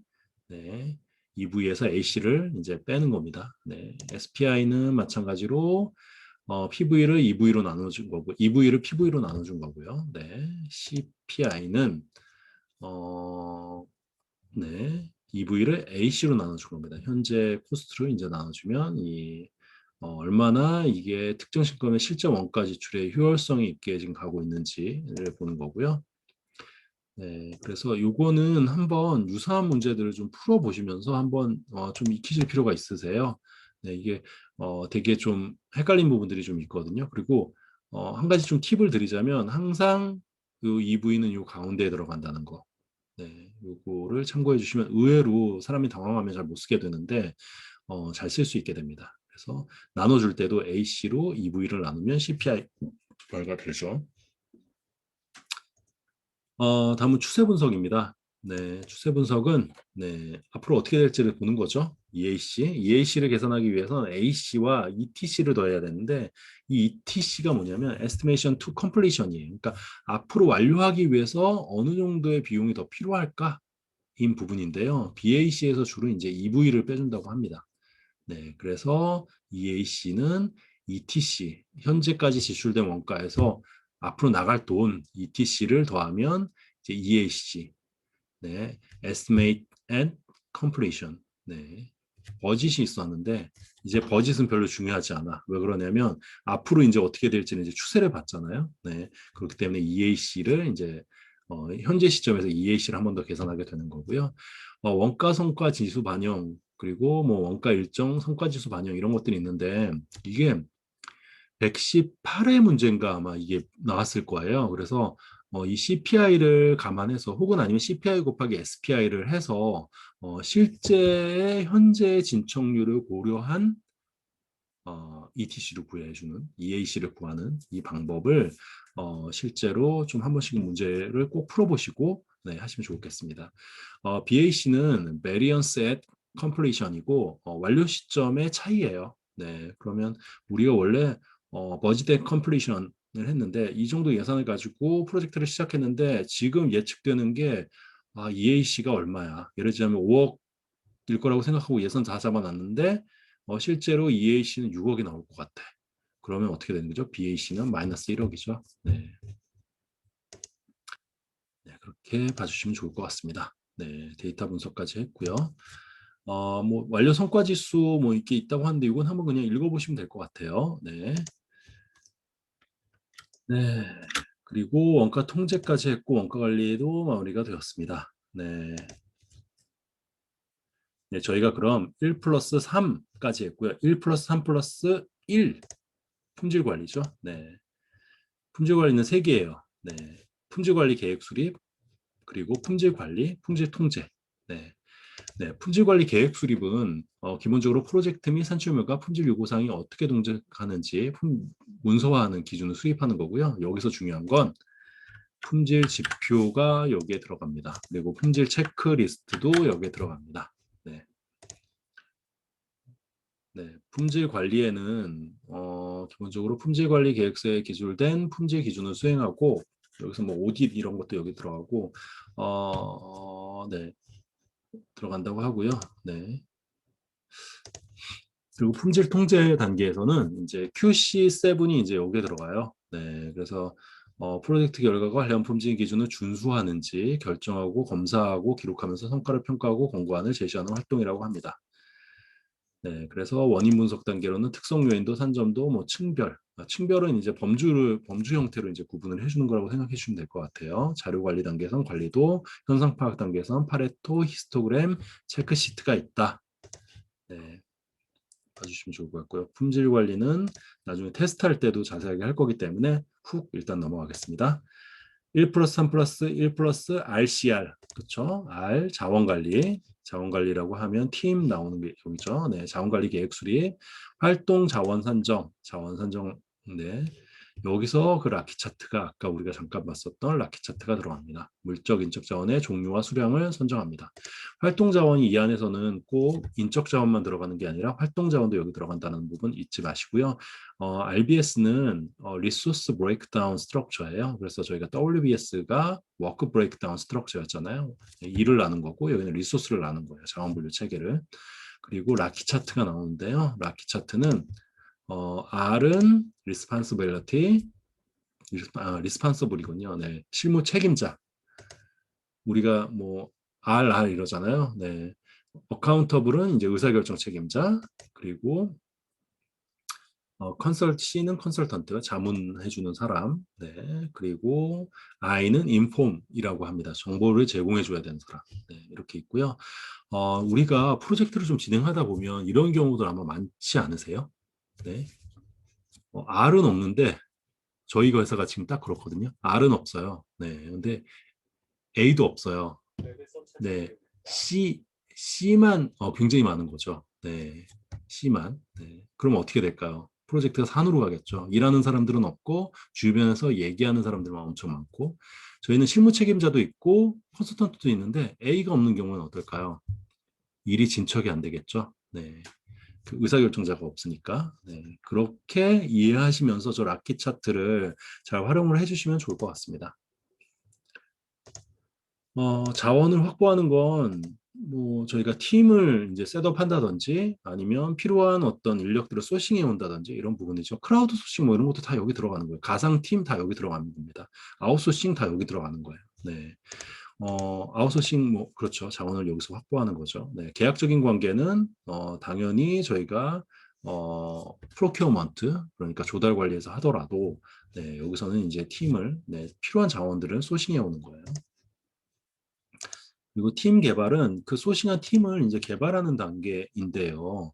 여기서 이제 그 성과 평가를 한다든지 그리고 개인의 역량이나 팀 상호작용의 역량을 향상시킨다든지 이런 부분들, 팀의 어떤 가지고 있는 역량들을 한 단계 업그레이드 시키는 거예요. 그러기 위해서는 환경도 갖춰줘야 되고 평가도 제대로 해줘야 되고 그 외에 이제 여타 이제 환경들을 갖춰줄 필요가 있는데요. 일단 기본적으로 여기서 터크만이라는 사람이 5가지 팀 개발 단계를 정의를 하였습니다. 그래서 forming, storming, norming, performing, 그리고 adjourning. 네, 그래서 팀이 형성되고 그리고 네, 형성되고 나면 어때요? 갈등이 일어나죠. 그다음에 이제 표준화되면서 갈등이 어느 정도 종식이 되고 그리고 업무를 수행하게 됩니다. 그다음에 이제 해산하는 이 5가지 단계이고요. 이 5가지 단계에 따라서 프로젝트 매니저가 해야 되는 역할들이 있는데 형성 단계에서는 강한 리더십이 좀 필요하겠죠. 카리스마 같은. 네. 그리고 스토밍 단계에서는 이제 조율하거나 어떻게 보면 이런 어떤 지도적인 단계가 좀 필요하고 표준화 단계에서는 참여해서 진행해도 될 것 같아요. 수행 단계에서는 완전 위임하고 사실은 뭐 독려만 해줘도 괜찮은 부분들이 있죠. 네. 그래서 터크망의 팀 개발 5단계까지 봤고요. 네, 다음은 팀 관리예요. 팀의 리소스를 관리하기 위함인데 여기서 가장 중요한 건 동기부여 이론입니다. 네, 피드백 제공하고 필요한 경우 이슈나 갈등을 조정하는 부분인데 동기부여 이론은 내용 이론과 과정 이론이 있다고 해요. 근데 내용 이론은 크게 뭐 매슬로우 욕구 5단계, 생안, 사존자 저는 이렇게 외웠거든요. 생안, 사존자. 네. 어, 가장 기본적인 어떤 욕구가 생리적인 욕구이고 이 다음 단계로 넘어가기 위해서는 해당되는 욕구가 만족이 돼야지 다음 단계로 넘어간다라는 부분이고요. 매슬로우 욕구 5단계 뭐 그 외에도 그 뭐 알더퍼 네 수정 욕구 위계 이론 해츠버그 네 이요인 뭐 이런 부분들이 있고 맥그리거 XY 이론 네 이런 것들이 있다고 합니다. 그래서 X는 인간은 미숙한 존재다. Y는 잠재적으로 성숙 가능한 존재다. 이렇게 나누고 뭔가 관리하는 거라고 합니다. 네. 과정 이론으로는 네, 뭐 기대 이론, 아담스의 공정성 이론, 목표 설정 이론 뭐 이런 것들이 있다고 하네요. 여기서 목표 설정 이론만 좀 보면 부하들은 목표에 대한 몰입이 있어야 한다. 그리고 피드백 과정 필요하고 목표가 어려울수록 수행이 더 좋아질 가능성이 많다. 그리고 구체적 목표가 효과적이다. 라는 부분이라고 합니다. 그래서 팀 관리 부분에선 동기부여 이론 꼭 잊지 마시고요. 네. 자원 통제 부분이에요. 네. 나머지는 네, 자원의 성과 정보, 배정된 자원이 실제 자원을 예정대로 사용하고 있는지, 가능한지 활용률 뭐 이런 것들을 이제 하는 겁니다. 자원 뭐 시정 조치도 이 안에 들어가고요. 다음은 의사소통 관리예요. 의사소통 관리는 네, 의사소통 관리 계획 수립, 그렇죠? 네, 의사소통 관리, 네, 의사소통 관리에서 이제 의사소통 채널 수를 결정하는 부분들이 있거든요. 네, 요거는 시험에 한번 나왔기 때문에 요거 한번 좀 네트워크 채널 수 계산하는 부분이랑 또 동일한데요.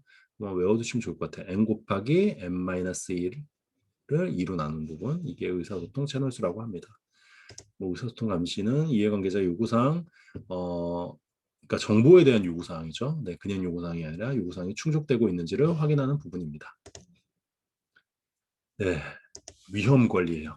네, 이번에도 123회 때 위험 관리, 정량적 위험 관리, 위험 분석 기법이 나왔죠. 시민의 금. 네. 위험관리 계획 수립이 있고요. 위험 식별, 네, 위험을 식별해야죠. 네. 근데 프로젝트에 영향을 주는 위험의 식별과 특성을 문서화하고 위험 관리 대장, 이슈 로그 같은 것들을 만든다고 합니다. 여기서 중요한 게 소프트웨어 같은 경우는 보엠에 10대 위험이 있다고 하는데요. 뭐 사람 관점에서는 인력비 부족한, 그렇죠. 리스크죠. 그리고 리소스, 비현실적인 일정과 예산. 네. 리퀘어먼트 요구사항 측면에서 보면 잘못된 기능을 구현한다든지 잘못된 UI 생각만 해도 아찔하네요. 네, 과대표장 그리고 요구 변경. 네. 에자일은 요구 변경에 환영하라고 하던데. 네. 보엠의 10대 위험이 이제 이런 걸 참고해 볼 수 있겠죠. 네. 위험 식별할 때 정성적 위험 식별은 분석 수행하는 건 네. 위험 발생 확률과 영향을 평가하여 우선순위를 결정하는 거예요. 여기서 중요한 건 우선순위를 결정하는 겁니다. 대응을 하는 게 아니라. 그래서 잘 알고 계시는 것 중에 이제 그 PI 매트릭스라는 게 있어요. 네. 그래서 이게 probability and impact matrix라고 합니다. 네. 확률과 그리고 그 확률에 대한 임팩트, 그러니까 리스크가 있으면 그 리스크가 일어날 확률. 아까 뭐가 있었죠? 리소스가 그러니까 개발자가 제때 투입이 되지 않을 확률 곱하기 개발자가 투입이 안 됐을 때 일어날 임팩. 일정이 5일이 지연된다. 그렇죠? 임팩이죠. 네, 그런 부분들을 가지고 PI 매트릭스를 통해서 이 우선순위를 쭉 늘어놓는 거야.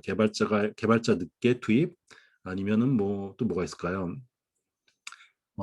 범위 관리 요구 정의 단계가 일정이 지연된다든지 이런 쭉 여러 가지 이제 활동들을 놓고 그거에 대한 활동이 아니라 리스크를 놓고 그거에 대한 우선순위를 설정하는 게 정성적 위험 분석 수행입니다.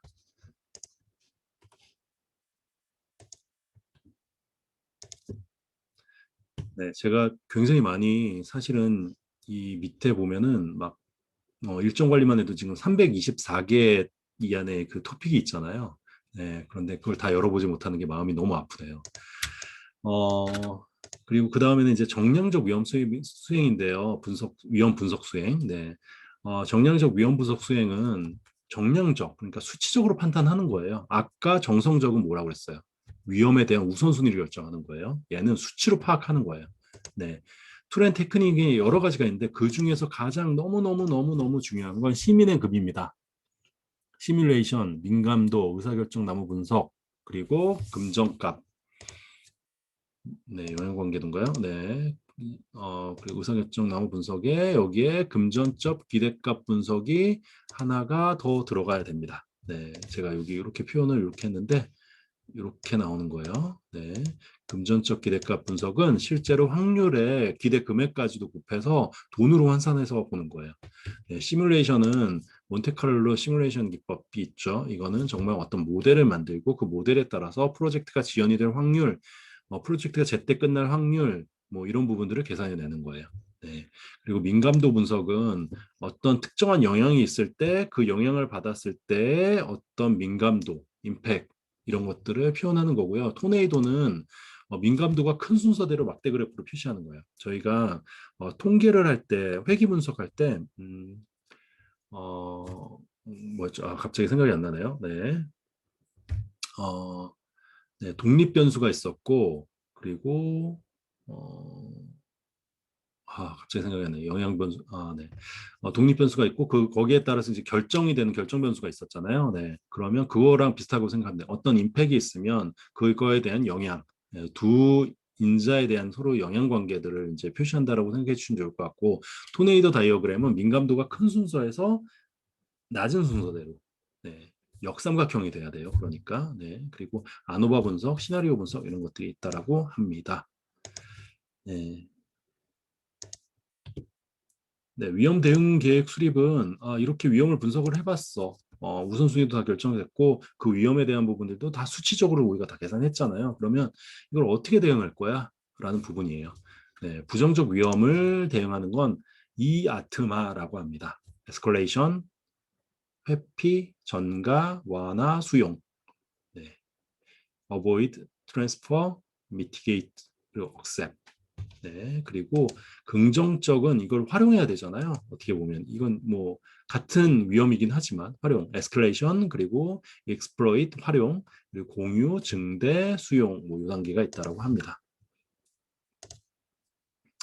그러면 요거의 대응 계획을 수립하였으면 이걸 가지고 이제 위험 대응을 실행하고 위험을 감시하는 단계가 이제 위험 관리이고요.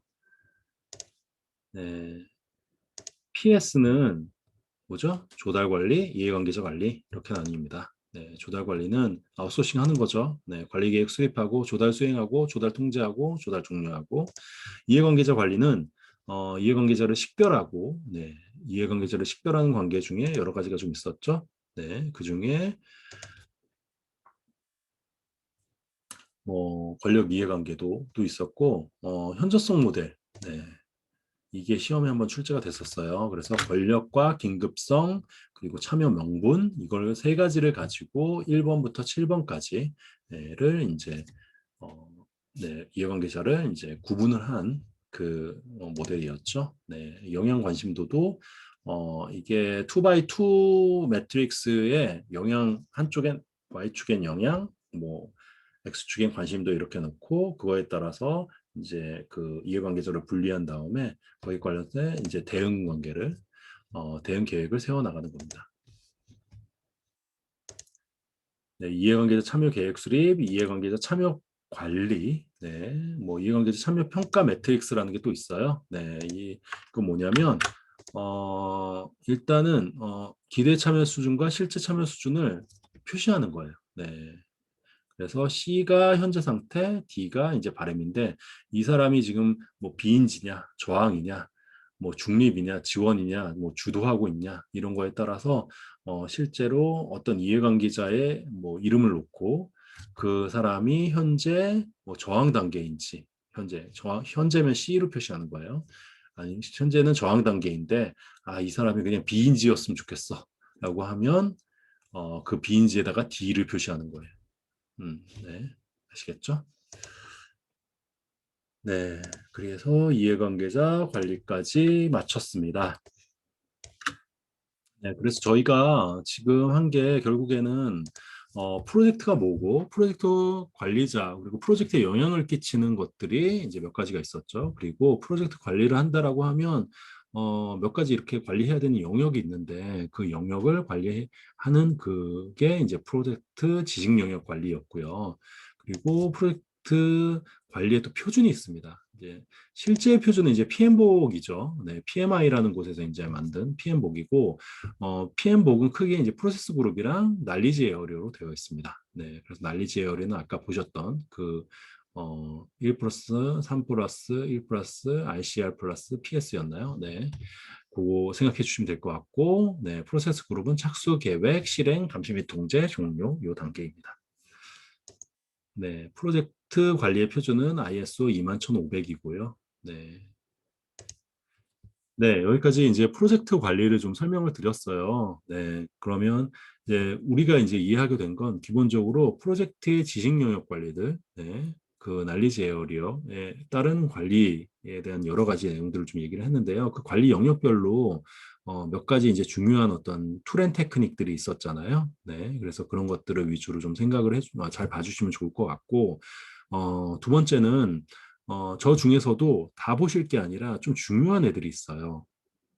저희가 얘기하는 1 플러스 3, 그 3, 범위 일정, 원가 관리 중요하고요. 너무 중요하고 거기 하나만 꼭 붙여라 라고 하면 저는 리스크 관리, 위험 관리. 예, 그래서 그 세 개는 정말 너무 중요하니까 내가 시간이 없어서 볼 시간이 없어요라고 하면 그 세 개는 꼭 보셔야 되고요. 네, 그 외의 것들은 시간이 되시면 좀 보셔서 좀 탄탄하게 하시면 좋을 것 같고 기본적으로 프로젝트 관리는 우리가 매일 하고 있는 것들이잖아요. 그쵸. 네. 내가 사실은 몸무게를 줄이는 계획을 세워도 그것도 프로젝트인 거예요. 네. 그리고 실제로 프로젝트 회사에서 하고 있는 것도 프로젝트이고요. 네. 그렇기 때문에 그럴 때 저런 어떤 영역들, 내가 알고 있는 그 지식 영역들과 기법, 뭐 이런 것들을 잘 한번 떠올리시면서 내재화하시면 프로젝트 관리에 관련된 문제가 나왔어도 좀 대응하시기 쉽지 않을까라는 생각을 좀 해봤습니다. 네, 다음은 애자일 부분이에요. 애자일은 프로젝트 관리에 뭔가 넣는다는 부분이 좀 애매하기는 하지만 실제로 저 프로젝트 관리의 그러니까 하나의 어떤 방법론적인 측면에서 이제 관리적인 부분들이 있고 또 특히나 이제 PM복에서도 어느 정도 애자일에 관련된 부분을 다루고 있기 때문에 일단 프로젝트 관리와 같이 해서 좀 정리를 하였습니다. 네, 애자일이라고 하면 크게 이 스테이시 복잡도 모델을 사실은 안 보고 넘어갈 수가 없어요. 이 스테이시 복잡도 모델은 뭐냐면 기본적으로 프로젝트는 심플한 프로젝트, 그리고 컴플리케이트한 프로젝트, 그리고 컴플렉스, 그리고 케오스로 나눌 수 있는데 저거가 실제로 Y축, X축이 이제 요구사항의 상세와 그리고 어, 기술의 난이도 이걸 가지고 이제 평가를 하는 건데요. 이 카오스가 양극단이에요. 요구사항도 모호하고 아주 모호하고 기술도 굉장히 복잡한 그거고 반대로 심플은 요구사항도 명확하고 기술적인 부분도 굉장히 명확한 부분이라고 하시면 좋을 것 같고요. 이 컴플리케이시랑 컴플렉스가 그 사이에 들어가는 애들이에요. 그래서 어떻게 보면 이 컴플리케이션이랑 이 케오스는 이제 어쩔 수 없는 애들이고, 컴플리케이션이랑 컴플렉스 이 두 가지는 아무리 계획을 잘 세워도 사실은 얘는 어떻게 할 수가 없어. 방법론을 우리가 아무리 좋은 방법론을 갖다가 붙이고, 그거에 따라서 사실은 단계적으로 아무리 철저하게 계획을 세워도 사실 저 두 가지의 형태의 프로젝트는 잘 수행하기 굉장히 어려운 건 똑같아. 그렇기 때문에 계획을 세우는 것보단 적응하는 쪽으로 적응형 어떤 방법론이 더 맞아라는 측면에서 애자일의 어떻게 보면 활용 범위 그런 측면에서 이거 두 가지를 좀 어, 많이 이제 이 두 가지 영역에서 애자일이 사용된다는 측면으로 활용이 되고 있는 게 이제 스테이시 복잡도 모델이고요. 저희 이제 애자일 실행 가이드 뭐 이런 부분들이 있는데 애자일 소개하고 뭐 프로젝트 생명주기하고 애자일 구축하고 뭐 애자일리티를 위한 조직적 고려 뭐 이런 부분들이 있는데 이거는 정말 애자일을 향후에 구현하려고 할 때 어떤 부분이 필요할까라는 부분이라서 이 부분들은 그냥 본인의 조직이랑 좀 비교해서 좀 설명을 해주시면 좋을 것 같고요. 하나만 좀 말씀드리면 저도 이제 팀원이 있을 때 2013년도에 애자일을 처음 도입을 해서 진행을 했는데 정말 중요한 건 사실 애자일을 방법론이라고 생각하시는 분들이 굉장히 많아요.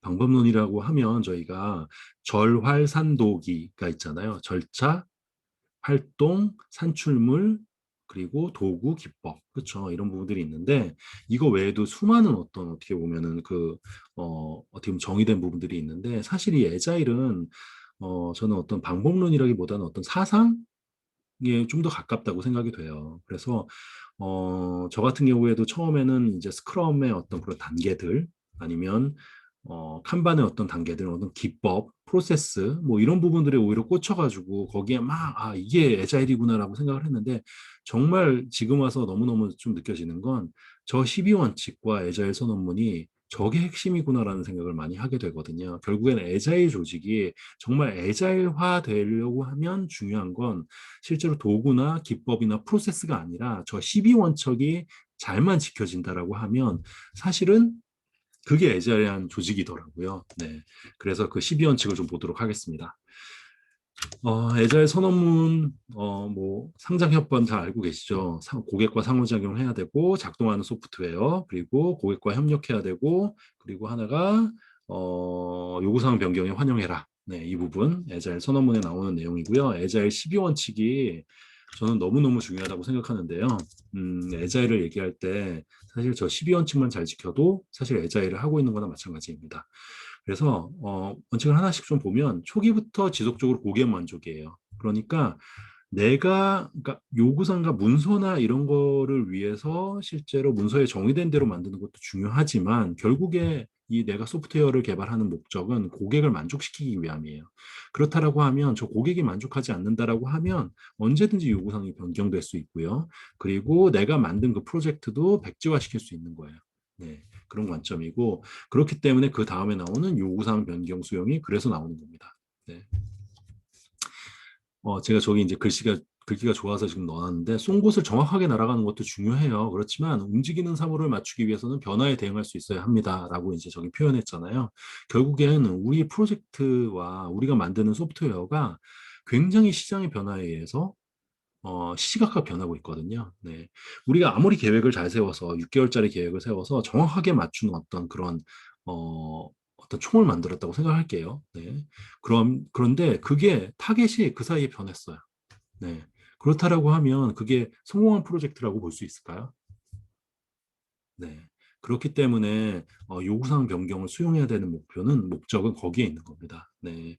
짧은 배포 간격, 그 다음이 소프트웨어 짧은 주기로 동작하는 소프트웨어를 배포하되 더 짧은 주기를 선호합니다. 네. 그리고 기획자, 현업과 함께 개발자는 함께 일하기, 동기부여된 팀원들로 프로젝트 팀 만들기, 면대면 대화하기. 이게 아무리 뭐 좋은 문서도 면대면 대화보다 더 효과적이지 않다라는 거고요. 동작하는 소프트웨어로 진도를 측정하겠다. 우리가 아까 프로젝트 관리할 때 몇 가지 말씀드렸잖아요. 0, 뭐 100, 50대 50, 뭐 마일스톤, 뭐 이런 어떤 진척도를 관리하기 위한 어떤 그런 룰들이 있었는데요. 그거를 동작하는 소프트웨어로 보겠다라는 거예요. 네. 그러니까 완료가 된 거에 동작하는 소프트웨어로 완료를 보겠다. 네, 지속 가능한 개발 속도를 유지하고 좋은 기술과 설계에 관심을 갖고 단순해야 된다. 그리고 자기 조직화된 팀. 저 자기 조직화된 된 팀은 어떤 거냐면 의사결정자가 팀의 밖에 있는 게 아니라 내부에 있다는 거예요. 그리고 필요한 게 있다면 내부에서 의사결정하고 내부에서 조직을 만들고 내부에서 일정 관리하는 거예요. 그리고 정기적으로 효율성을 제고한다. 네, 이게 이제 회고나 이런 거 있잖아요. 그러니까 팀이 좀 더 발전하고 좀 더 좋은 프로세스를 만들기 위해서 정기적으로 우리가 하고 있는 부분들을 돌아보고 그리고 그 하고 있는 부분에 있어서 단점이 있다면 그걸 개선시켜 나가는 과정들을 계속 겪는다. 네, 이 부분입니다. 어, 에자일 12원치까지 좀 살펴봤고요. 그리고 에자일 프레임워크, 네, 프로세스라고도 하죠. 네, 굉장히 많은 이제 프로세스들이 있어요. 네, 하나씩 좀 살펴보면 스크럼은 제일 나중에 볼게요. 네, 요 사이에 넣으면 좋을 것 같아요. XP부터 보겠습니다. XP가 123회 또 컴싱에 나왔어요. 저는 이제 XP는 한물 같다고 생각했거든요. 실제로 현업에서도 저희 같은 경우에도 지금 에자일을 2015년도 그리고 저도 2013년도부터 에자일을 하고 있는데 XP를 들어본 적이 없어요. 물론 XP의 이 실천 항목 중에 페어 프로그래밍이나 뭐 이런 부분들을 쓰기는 해요. 회사에서도. 네, 뭐 TDD나 이런 걸 하긴 합니다. 그런데 XP라고 해서 하는 거는 거의 없었던 것 같아요. 대부분 이제 스크럼이나 간반을 쓰지. 네. 그런데 여기에 이제 시험에 그래서 나올지는 제가 몰랐고요. 그럼에도 불구하고 여기에 있는 12가지 실천 항목 자체가 사실은 어, 많이 쓰이고 있는 것들이 좀 많아요. 아까 말씀드린 대로 이제 TDD라든지 테스트 드리븐 디벨롭먼트라든지 아니면 페어 프로그래밍, 네, 이런 부분들, 컨티니어스 인티그레이션, 네, 그렇죠. 네, 이런 부분들은 많이 쓰이고 있는 부분입니다. 네. 그래서 결국에는 의사소통과 TDD를 기반으로 한대요. 네. 짧은 개발 주기요. 소프트웨어를 생산하는 애자일 개발 프로세스라고 합니다. 네. 뭐 단계별로 프로세스는 아키텍처 스파이크라는데 임시적인 거예요. 그렇죠? 네. 구체화해서 하는 게 아니라 정말 스파이크처럼 간략하게 이제 빠르게 만드는 거고 유저 스토리는 요구사항, 스파이크는 네, 빠르게 만드는데 아키텍처적이 아니라 저거는 약간 프로토타입 형태의 기능 프로토타입이라고 생각해 주시면 될 것 같고 유저 스토리와 그리고 프로토타입 그리고 이 아키텍처를 가지고 릴리즈 플래닝을 해요. 네, 그런 다음에 이터레이션을 돌면서 이터레이션은 반복해서 도는 2, 3주 정도의 주기를 가진 개발 주기라고 생각하면 될 것 같은데요. 그 이터레이션 동안 반복해 가면서 실제로 산출물을 만들게 되고 스몰 릴리즈 네, 완료가 되면 이제 계속 이제 스몰 릴리즈 하고 그것들을 실제로 제대로 개발됐는지를 억셉턴스 테스트를 거치게 돼서 이제 인수한다라는 측면으로 봐주시면 될 것 같아요. XP가 이제 그런 관점이었고요. 칸반 보기 전에 스크럼부터 볼게요. 네. 스크럼도 이번에 123회 때 시험에 나왔습니다. 네. 개요. 스크럼의 개요. 네. 사람, 팀, 조직의 복잡한 문제를 적응형이 중요해요. 적응형 해결 방법을 통해 가치를 창출하는 데 도움이 되는 경량 프레임워크라고 합니다. 그래서 뭐 구성 요소를 좀 보면 스크럼 아티팩트라고 하는데 얘는 그냥 산출물이에요. 네. 스프린트, 프로덕트 백로그, 스프린트 백로그, 프로덕트 골. 네. 프로덕트 골은 약간 비전이라고 생각하시면 돼요. 우리 제품이 만들어져야 되는 비전. 네, 우리 서비스가 만들어야 되는 비전. 네. 그리고 이게 이 비전을 충족시키는 어떤 요구사항, 프로덕트의 요구사항들이 프로덕트 백로그에 다 나와 있고요. 스프린트 동안에 진행이 될 게 스프린트 백로그에 나와 있습니다. 그리고 이제 그 이 네, 스크럼을 실제로 이 스크럼 팀에는 개발자, PO 그리고 스크럼 마스터로 좀 진행이 되고요. PO는 고객 입장에서 요구사항을 정리하는 사람이라고 생각해 주시면 될 것 같아요. 프로덕트 오너라고 생각해 주시면 될 것 같고요.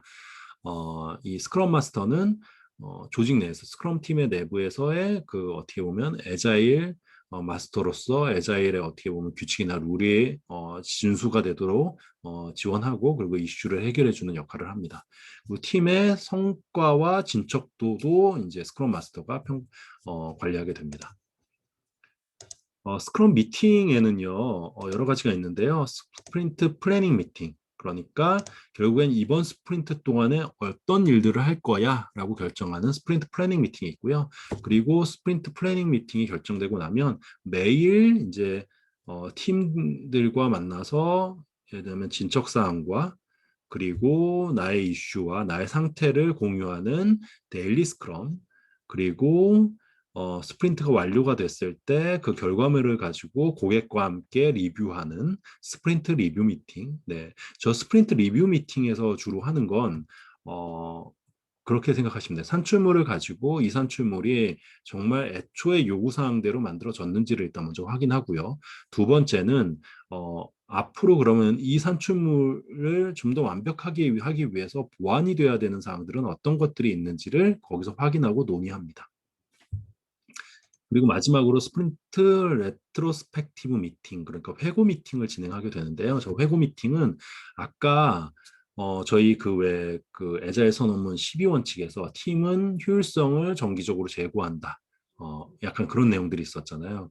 그 사상이 여기 녹아 있다고 생각해 주시면 될 것 같아요. 그래서 스프린트를 회고하면서 우리 팀이 어떻게 하면 좀 더 효율적으로 움직일 수 있을까? 우리 팀이 어떻게 하면 이번 스프린트에 있었던 이런 문제점들을 해결할 수 있을까? 이런 것들을 같이 논의하고 분석하고 하는 그 단계라고 생각해 주시면 될 것 같습니다. 아마도 스크럼이 좀 시험에 나왔었던 이유는 저는 그렇게 생각하고 그런 생각이 좀 들더라고요. 일단 기본적으로 이번에 애자일을 잘 알고 계신 분이 애자일을 실행하셨던 분이 어, 출제자로 들어오지 않았을까 좀 생각이 좀 되고요. 첫째는. 두 번째는 이 스크럼이 2020이라고 해서 좀 변경이 됐어요. 네, 2020년도에. 그래서 아마 그런 기반에서 좀 출제를 하신 건가? 라는 생각을 좀 하기는 했습니다. 근데 이 변경된 내용을 또 물어본 건 아니라서 앞에 전자 얘기한 것처럼 스크럼에 대한 어떤 애자일에 대한 어떤 지식을 가지고 계신 분이 출제를 하신 게 아닌가라는 생각을 좀 했습니다. 네.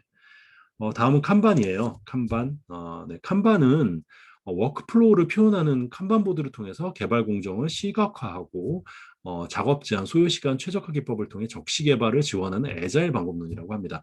정확하게 얘기하면 칸반예는 기법 정도로 생각해 주면 좋을 것 같아요. 저는 정확하게 얘기를 하면 이 린 프로세스를 지원하기 위한 약간 기법 정도로 생각을 하고 있는데요. 그런 측면에서 린 프로세스를 좀 보면 린 프로세스라는 건 낭비를 줄여서 그 어떻게 보면 소프트웨어 품질을 향상시키는 개발 방법론이잖아요.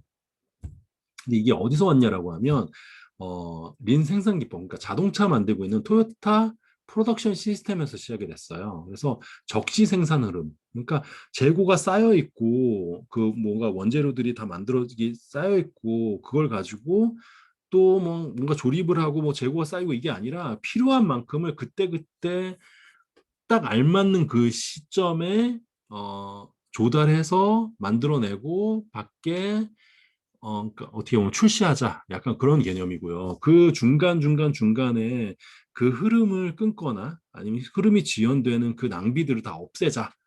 약간 이게 TPS의 사실은 핵심 부분이거든요. 그래서 저 낭비 요소라는 게 저 전체 워크플로우 그 상에서의 낭비 요소들을 다 줄여서 최적화시키자, 플로우를. 약간 그런 관점이라고 생각해 주시면 될 것 같아요. 그래서 이 kanban도 이 워크플로우를 표현하는 그거를 이제 시각화하기 위해서 어떻게 보면 그러니까 저게 kanban 보드가 보면 인풋이 있고 인프로그레스가 있고 그리고 돈이 있거든요. 그러니까 이 어떻게 보면 그 약간 작업 공정이랑 굉장히 비슷해요.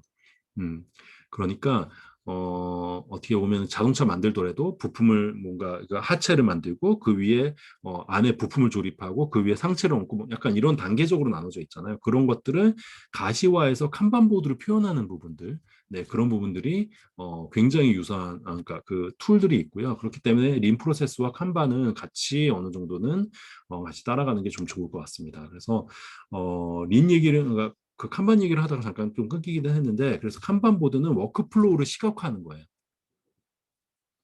그래서 어디서 정체가 일어났고 어디서 낭비가 일어나고 있는지를 시각화시켜서 보여주는 거고 소요 시간 자체도 다 최적화예요. 그러니까 하나의 워크플로우가 그 하나의 업무가 들어오면 그 업무가 완료되기까지 걸리는 그 시간 자체도 다 정량화해서 측정을 합니다. 그래서 최적화하는 부분들이 있고 여기서의 핵심 포인트는 WIP라는 게 들어가요. 공정관리, Work in Progress라고 하는데 결국엔 WIP를 제한하거든요. 그러니까 예를 들자면 한 공정이 진행됨에 있어서 한 개발자가 두세 가지 일을 할 수 없잖아요. 우리 리소스에. 그러면 해당되는 그 작업의 개발 단계라고 하면 그 작업에 들어올 수 있는 실제로 일의 양을 제한하는 거예요. 네. 그렇게 생각해 주시면 좋을 것 같습니다. 네, 그래서 칸반은 어떻게 보면 그런 워크플로우를 시각화하기 위한 부분이고 이 워크플로우를 최적화하기 위한 린 생산 기법이랑 연관이 되어 있다. 그거의 하나의 어떻게 보면 지원 기법이다라고 생각해 주시면 이게 잘 맞아서 돌아가지 않을까 생각이 되고요. 린의 7대 원칙은 낭비 제거, 배움 증폭, 늦은 결정, 그리고 빠른 인도, 팀의 권한 위임, 그리고 통합성 구축, 전체를 볼 것, 이런 것들이 있다라고 합니다.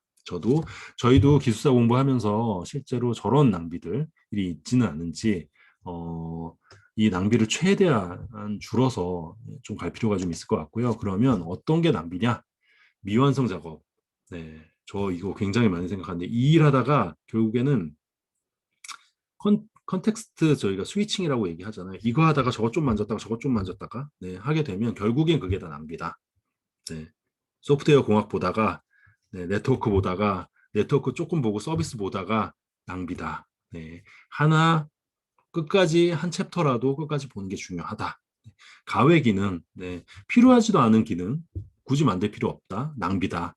재학습, 네. 그리고 이관, 네. 그러니까 어떤 사람한테 어떤 사람으로 이관시키는 것도 낭비다. 작업을 전환시키는 여기 있네요. 태스크 스위칭, 그리고 지연, 결함 다 낭비다. 네.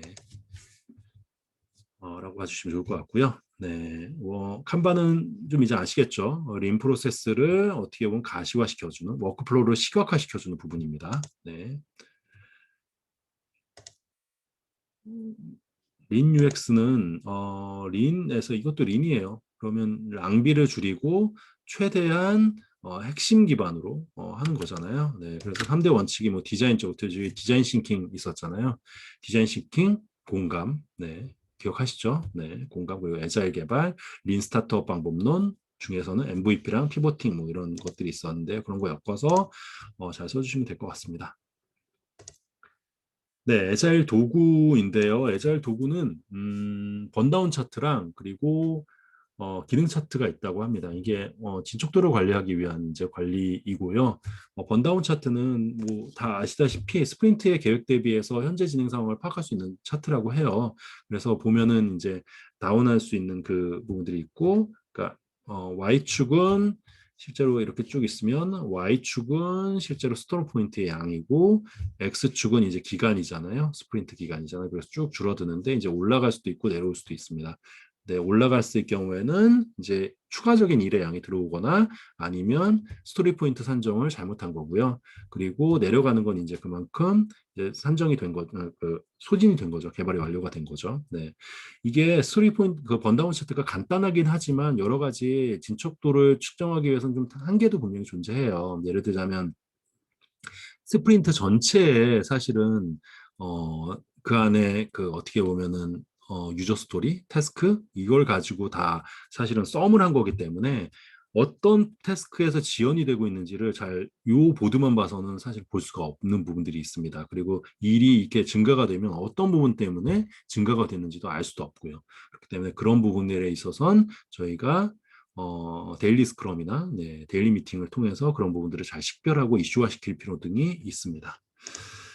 네, SR 피처 차트는 한번 그냥 나중에 한번 뭐 보셔도 무방하지 않을까 좀 싶습니다. 네.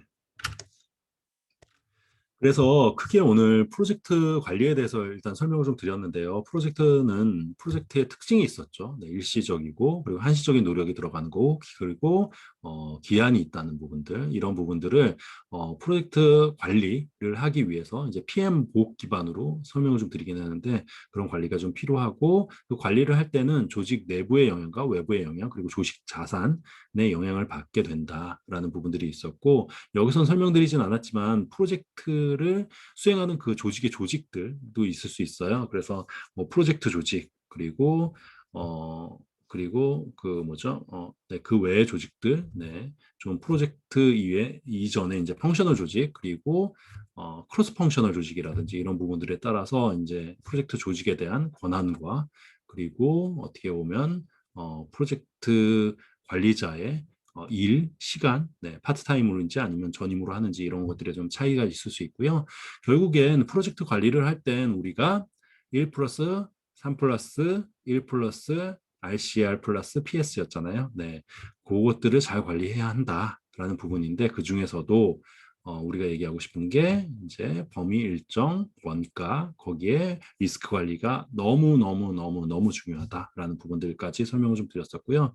에자일 관련돼서는 에자일의 기본 이제 그 선언문 그리고 원칙 그리고 아까 이제 좀 설명드렸던 게 스테이시 복잡도 모델을 통해서 그 컴플리케이트와 컴플렉스 그 부분에 해당이 되는 것들은 기본적으로 에자일적인 이 적응형 방법론들이 좀 필요하다라는 부분에서 에자일의 어떤 도입 당위성들을 설명을 좀 드렸고요. 에자일 관련돼서는 이제 구체적으로 프로세스 관련돼서는 뭐 XP, 스크럼, kanban, 린 이런 부분들에 대한 설명을 좀 드렸습니다. 네.